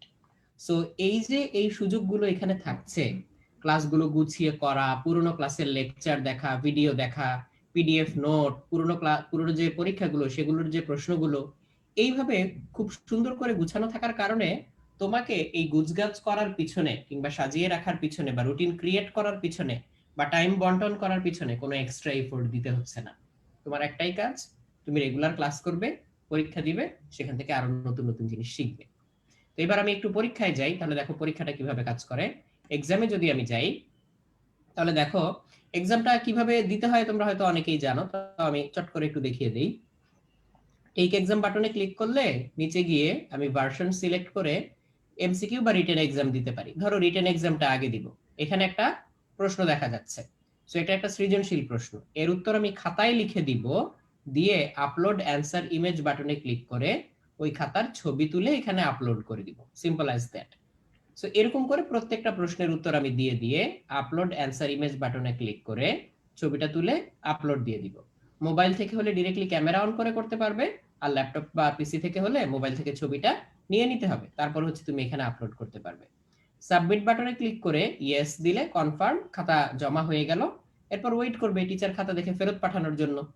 আমি যদি আবার ফিরে গিয়ে ওই একই পরীক্ষাটা দেওয়ার চেষ্টা করি, তাহলে দেখবো যে এখানে আমার এমসিকিউ দেওয়া বাকি আছে, আমাকে এখন এমসিকিউ দিতে বলছে। এমসিকিউ দিলে তখন এই যে এমসিকিউ আসবে, তাহলে এখান থেকে আমরা দেখতে পাচ্ছি যে প্রথম সেকেন্ডে সে 5 মিটার যায়, দ্বিতীয় সেকেন্ডে 8 মিটার, তৃতীয় সেকেন্ডে 7 মিটার। তাহলে এটা কিসের আইডিয়া পাওয়া যায়? এটা হয়তো অসমবেগের আইডিয়া পাওয়া যেতে পারে। সো আমাদের যেটা মনে হয় সেটা আমি উত্তর দিব।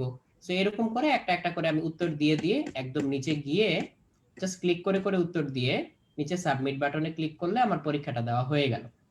এইবারে আসি, যেই পরীক্ষাগুলো তুমি দিয়ে ফেলেছো তার অ্যানালাইসিস রিপোর্ট কিভাবে দেখতে হয়। মাই রুটিনে গেলাম, এক্সামে গেলাম, পাস্ট এক্সামে গেলাম, যেই পরীক্ষাটা আমি দিয়ে ফেলেছি, অর্থাৎ পাস্ট এক্সাম মানে তো যেটা দেওয়া হয়ে গিয়েছে।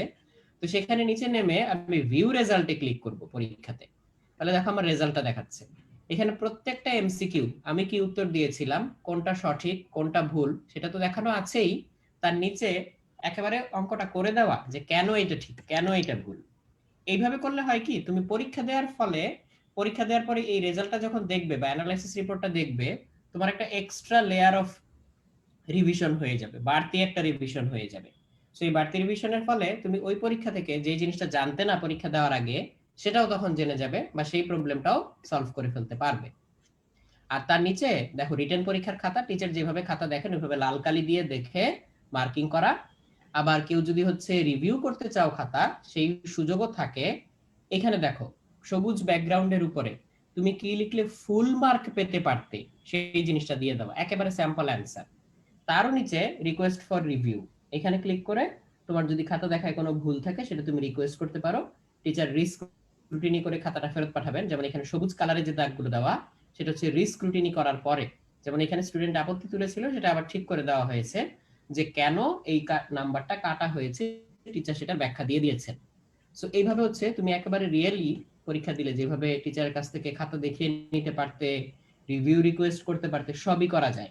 তার চেয়ে বড় সুবিধা হচ্ছে পুরো জিনিসটা ডিজিটালি সেভ হয়ে থাকায় যে কোনো সময় তুমি এটা আবার কনসাল্ট করতে পারো, করে তুমি তোমার ভুল ত্রুটিগুলো আবার সারিয়ে নিতে পারো। সো এটা হচ্ছে তোমার ক্লাস এবং পরীক্ষার যে পদ্ধতি সেটা। সো তোমরা তো আজকে ডেমো ক্লাসটাও করলে, তারপরে হচ্ছে আবার তোমার পরীক্ষাটা কিভাবে দিতে হয়, ক্লাসের ভিডিও কিভাবে দেখতে হয় সেগুলোও দেখলে। তো ওভারঅল তোমাদের কেমন লেগেছে ছোট্ট একটা ফিডব্যাক পোলের মাধ্যমে তোমরা জানিয়ে দিতে পারো সব মিলিয়ে কেমন লাগলো। আর এর বাইরে কারো যদি হচ্ছে মনে হয় যে না আরো কিছু ফিচার অ্যাড করলে আরো হয়তো ইমপ্রুভমেন্ট হবে, সেরকম অ্যাকচুয়ালি রিলেভেন্ট ফিচার, যে কোনো ফিচার না যে আমি তো অনেক কিছুই বলতে পারি, হ্যাঁ, অনেক ফিচারের কথাই হয়তো মাথায় চলে আসবে, বাট যেটা অ্যাকচুয়ালি লং টার্মে আমার কাজে লাগতে পারে সেরকম কোনো ফিচার যদি তোমাদের মাথায় আসে সেটা আমাদেরকে সাজেস্ট করতে পারো। অলরেডি এখানে অনেক ফিচার আছে তোমার ক্লাস, পরীক্ষা, খাতা, রিস্ক্রুটিনি সব গুছিয়ে রাখার জন্য, রুটিন টুটিন সহ। তার বাইরেও যদি মনে হয় যে না এমন কোনো ফিচার যেটা হয়তো আমাদের চোখ এড়িয়ে গেছে বা মাথায় আসেনি, যেটা হলে তোমাদের জন্য খুবই উপকার হয়, সেরকম ফিচার তোমরা চাইলে সাজেস্ট করতে পারো। এবং দেখা যাচ্ছে কি আমাদের এখানে ওদের ম্যাক্সিমাম আসলে পজিটিভ ফিডব্যাকই দিচ্ছে, চমৎকার আর ভালো মিলিয়ে মোটামুটি 91 থেকে 92%। আর সন্তোষজনক নয় এটা আসলে কেউ বলেনি এখানে, মোটামুটি কয়েকজনের লেগেছে। সো যাদের মনে হচ্ছে এখনো মোটামুটি এটাকে আরো কিভাবে ভালো বা চমৎকার করা যায়, সেটা কিন্তু তোমরা আমাদের চ্যাট বক্সে জানাতে পারো। আমাদেরও দেখে ভালো লাগলো যে আমাদের যে তোমাদেরকে নিয়ে পুরো প্ল্যান প্রোগ্রাম বা আমাদের যে ক্লাসের প্যাটার্ন গুলো, এগুলো দেখে আসলে তোমাদের এই প্রোগ্রামটি সম্পর্কে একটা ভালো ধারণা তৈরি হয়েছে।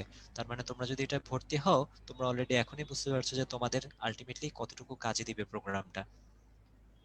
আর তোমাদের জন্য তো বটেই, তোমাদের যদি মনে হয় যে তোমাদের কোনো ফ্রেন্ড এই প্রোগ্রামটা অ্যাভেইল করলে তার জন্যও ভালো হবে, সেটাও করতে পারো। কারণ আমরা ওই কাজটা করতাম, সেটা হচ্ছে গ্রুপ স্টাডি করতাম কিরকম করে, যে জিনিসটা কোন একটা কিছু বা কোন একটা সপ্তাহে যা যা পড়ানো হয়েছে, যা যা আলোচনা হয়েছে সেগুলো নিয়ে সপ্তাহ শেষে আমরা কয়েকজন বসে আলাপ আলোচনা করতাম, এবং যে যে যা পারতাম বা পারতাম না সেগুলো শেয়ার করতাম। তাতে দেখা যেত কি আমি কোন একটা অঙ্ক এতদিন যেই নিয়মে করতাম বা যেভাবে ঘুরিয়ে পেঁচিয়ে করতাম, আমার একটা ফ্রেন্ড হয়তো দেখা যায় সেটা 2 লাইনে করে ফেলতে পারে। তো দেখে আমি অবাক হতাম, প্লাস তার কাছ থেকে জিনিসটা শিখেও নিতাম যে আরে এইভাবে তো ভেবে দেখিনি। বা আমিও হয়তো কোনো একটা কিছু হয়তো আমার কাছে খুব সহজ মনে হয়, আরেকজনের কাছে হয়তো সেটা কঠিন মনে হয়, সেটা শেয়ার করতাম। সো এইভাবে মিলে মিলে পড়াশোনা করলে বা স্টাডি নিয়ে আলোচনা করলে অনেক ক্ষেত্রেই কিন্তু অনেক নতুন নতুন জিনিস জানা যায় বা শেখা যায়। সো আশা করি তোমরাও এই বিষয়টা কাজে লাগাবে। সো এই রিভিশন প্লাস মডেল টেস্টের প্রোগ্রামটা, নতুন ব্যাচের ক্লাসটা 19 তারিখ থেকে শুরু, তোমরা অলরেডি দেখেছো, এবং কি কি থাকবে সেটাও আমি তোমাদেরকে বিস্তারিত দেখিয়ে দিয়েছি। আর মাঝখানে কিছু কথা না বললেই না, এই মুহূর্তে হচ্ছে যে যতটুকু পারো সোশ্যাল মিডিয়া ডিস্ট্রাকশন থেকে দূরে থাকো। তার চেয়ে ইম্পর্টেন্ট হচ্ছে নিজে সুস্থ থাকো, অযথা বাইরে ঘোরাঘুরি করবে না। এই মুহূর্তে ট্যুরে যাওয়ার তো আসলে আমি কোনো যৌক্তিক কারণ দেখি না, তোমার পরীক্ষা সামনে, তারপর আবার হচ্ছে কোভিড কেস বেড়ে যাচ্ছে হঠাৎ করে। সো এই ব্যাপারগুলোতে সাবধানে থাকবে এবং অবশ্যই বুঝে পড়বে। এরকম অনেক সময় হয়, আমার নিজেরও আসলে এরকম অনেক লাইফে মানে অনেক সময় হয়েছে যে আমি একটা জিনিস নিয়ে ঘন্টার পর ঘন্টা বসে আছি, সত্যিকার অর্থে তেমন কোনো পড়া হচ্ছে না, আমি অন্যমনস্ক, তাই পৃষ্ঠার পর পৃষ্ঠা উঠিয়ে যাচ্ছি বাট বুঝে পড়ছি না। তো কাজেই পরে কিন্তু আমাকে ওই পড়াটা আবার পড়তে হয়, টাইম নষ্ট। নিয়মিত অনলাইন ক্লাস এবং পরীক্ষায় অংশ নিলে তোমার রেগুলার প্রবলেমগুলো সলভ হয়ে যাচ্ছে, এবং অবশ্যই রেগুলারিটি মেনটেন করবে নিজের উন্নতি বজায় রাখার জন্য। সো এটা হচ্ছে একেবারে মানে ফাইনাল সাজেশন যদি জানতে চাও। সো প্যানেলিস্ট ভাইয়ারা যদি কমন কিছু জিজ্ঞাসা এখানে বলতে পারেন। সো আমরা তো এখানে যেগুলো স্ক্রিনে দেখা যাচ্ছে তার উত্তর দিবই, তার পাশাপাশি যদি প্যানেলিস্ট ভাইয়ারা কিছু যোগ করতে চান যোগ করতে পারেন। কতদিন পিছাতে পারে এটা এক্স্যাক্টলি বলা যাচ্ছে না, আমরা যেটা শুনেছি যে শিক্ষামন্ত্রী বলেছেন যে এসএসসি পরীক্ষা 1-2 মাস পিছাতে পারে, তো সেই অনুযায়ী এইচএসসিরও হয়তো একই দশা হবে, এসএসসি না হয়ে এইচএসসি হয়তো হবে না। বাট এটা একেবারে কংক্রিট কিছু না, তোমরা তোমাদের মতো করে প্রিপারেশন নাও, পরীক্ষা যখনই হওয়ার দরকার তখন দরকার মতো বা সুযোগ মতো পরীক্ষাটা হয়ে যাবে।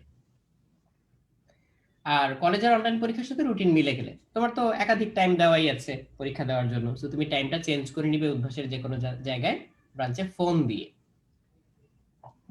যদি তোমাদের মেইন পরীক্ষা বা ফাইনাল পরীক্ষার আগে কোভিড পরিস্থিতি ভালো হয় এবং আমরা ফিজিক্যাল প্রোগ্রাম চালানোর জন্য যথেষ্ট সুযোগ এবং অনুমতি পাই, তাহলে ইন ব্রাঞ্চ পরীক্ষা হবে, ক্লাস না হোক ইন ব্রাঞ্চে অন্তত পরীক্ষা হবে। এটা হচ্ছে পরীক্ষার পরিবেশের সাথে তোমাকে মানিয়ে নেওয়ার জন্য একটা প্র্যাকটিস। সেই জন্য ইন ব্রাঞ্চ পরীক্ষার কথা আমরা বলছি।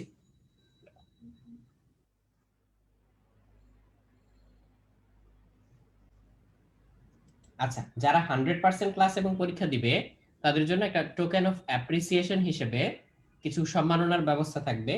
বাট বড় পুরস্কার হচ্ছে যে তুমি রেগুলারিটি মেনটেন করে সবগুলো ক্লাস এবং পরীক্ষা যে করলে, এইটাই। সো ওইখানেই তোমার ইফিসিয়েন্সি অনেক বেড়ে যাবে, তোমার স্কিল অনেক বেড়ে যাবে, ওইটা আসলে বড় পুরস্কার। সো আপাতত এইটুকু পর্যন্ত আমরা বললাম। আমাদের সেমিনারের সময়ও একেবারে প্রায় শেষ হয়ে এসছে। সো ফাইনালি হচ্ছে সবার প্রতি শুভকামনা থাকলো, দোয়া থাকলো মন থেকে। আমরা তো তোমাদের পাশে ইনশাল্লাহ থাকবো, যতটুকু পারা যায় আমরা সাহায্য সহযোগিতা করব। বাট মূল লড়াইটা কিন্তু তোমার, মূল লড়াইটা তোমার, তোমাকেই কিন্তু পরীক্ষার হলে বসতে হবে। কাজে তোমার স্কিল ডেভেলপ করতে হবে, তোমার নিজের যে ক্যাপাবিলিটি সেটাকে এনহ্যান্স করতে হবে। সো দীপ্র, যদি ফাইনালি কিছু বলতে চাও বলতে পারো, তারপরে আমরা আজকের অনুষ্ঠানটা শেষ করব। আচ্ছা, যারা আমাদের সাথে এতক্ষণ ধরে কষ্ট করে আমাদের এই পুরো লাইভ সেশনটিতে ছিলে, আশা করি তোমরা যারা এবারের এইচএসসি পরীক্ষার্থী তাদেরকে আমরা একটা ভালো মতো ধারণা দিতে পেরেছি যে তুমি যদি এখন থেকে মডেল টেস্টের প্রিপারেশনটা নাও তাহলে তোমার আসলে কিসে কাজে দিবে, মানে এইচএসসি পরীক্ষার জন্য সেটা কিভাবে কাজে দিবে। আর আরেকটা কথা হচ্ছে, এই যে পরীক্ষা ভাইয়া এপ্রিলে হবে নাকি হবে না বা কতটুকু পিছাতে পারে, ওই চিন্তায় না থেকে আসলে তুমি যদি আগে থেকে প্রিপারেশন নিয়ে নাও সেটা তোমার জন্য কোন দিক থেকে ভালো হবে। কারণ এইচএসসির টপিকগুলোই কিন্তু আলটিমেটলি অ্যাডমিশন টেস্টে যে তোমার কাজে লাগবে। তাহলে একটা কথা দেখো, যখন সবকিছু স্বাভাবিক হয়ে যাবে তখন যদি আমাদের এইচএসসি পরীক্ষাটা হতে একটু দেরিও হয়, অ্যাডমিশন টেস্টটা হতে কিন্তু দেরি হবে না, কারণ তখন তো একটা সময় যে সবকিছু স্বাভাবিক হয়ে যাবে, সব শুরু হলে একসাথে শুরু হয়ে যাবে। সো সেই ক্ষেত্রে তুমি এখন থেকে রেগুলার মডেল টেস্ট দেওয়ার মাধ্যমে পড়াটা তোমার হয়ে থাকলো। আর যদি পরীক্ষা কোনো কারণে পিছায় তখন ওই এক্সট্রা টাইমটা তুমি আরেকবার রিভিশন দিতে পারবে। সো এভাবে যার দুইবার আসলে মূল বইটা রিভিশন দেওয়া হয়ে যাবে তার জন্য কিন্তু অ্যাডমিশন টেস্টের জিনিসগুলো অনেকটা সহজ হয়ে যাবে। অ্যাডমিশন টেস্টের সময় মেইনলি আমাদের টার্গেট যেটা থাকে, কত বেশি করে আমরা প্রবলেম সলভ করতে পারি। সো এই ক্ষেত্রে দেখা যায় অনেকেরই এইচএসসির সময় মূল বইয়ের যে পড়াটা সেটাইতে মানে ওখানে একটা বিশাল গ্যাপ বা দুর্বলতা থেকে যায়। সো তুমি যদি এখন সেই দুর্বলতা বা গ্যাপটা ফিল আপ করে নিতে পারো তখন কিন্তু তুমি দেখবে যে তোমার আশেপাশের অন্যান্যদের থেকে সামনের বছরটা অর্থাৎ 2021 সালে কিন্তু তোমার এই জিনিসগুলো আরো ভালোভাবে তুমি এটার সাথে কোপ আপ করতে পারবে। তো সবার জন্য অসংখ্য শুভকামনা থাকলো। আশা করি তোমরা সবাই ভর্তি হয়ে যাবে যথাসম্ভব দ্রুত। এবং আমাদের যে প্রোগ্রাম ক্লাস যখন শুরু হবে, কেমিস্ট্রি ক্লাস, আশা করি তোমাদের সাথে দেখাও হয়ে যাবে। সো সবাই ভালো থাকো, সুস্থ থাকো। আজকে আমরা এখানেই বিদায় নিচ্ছি। আসসালামু আলাইকুম।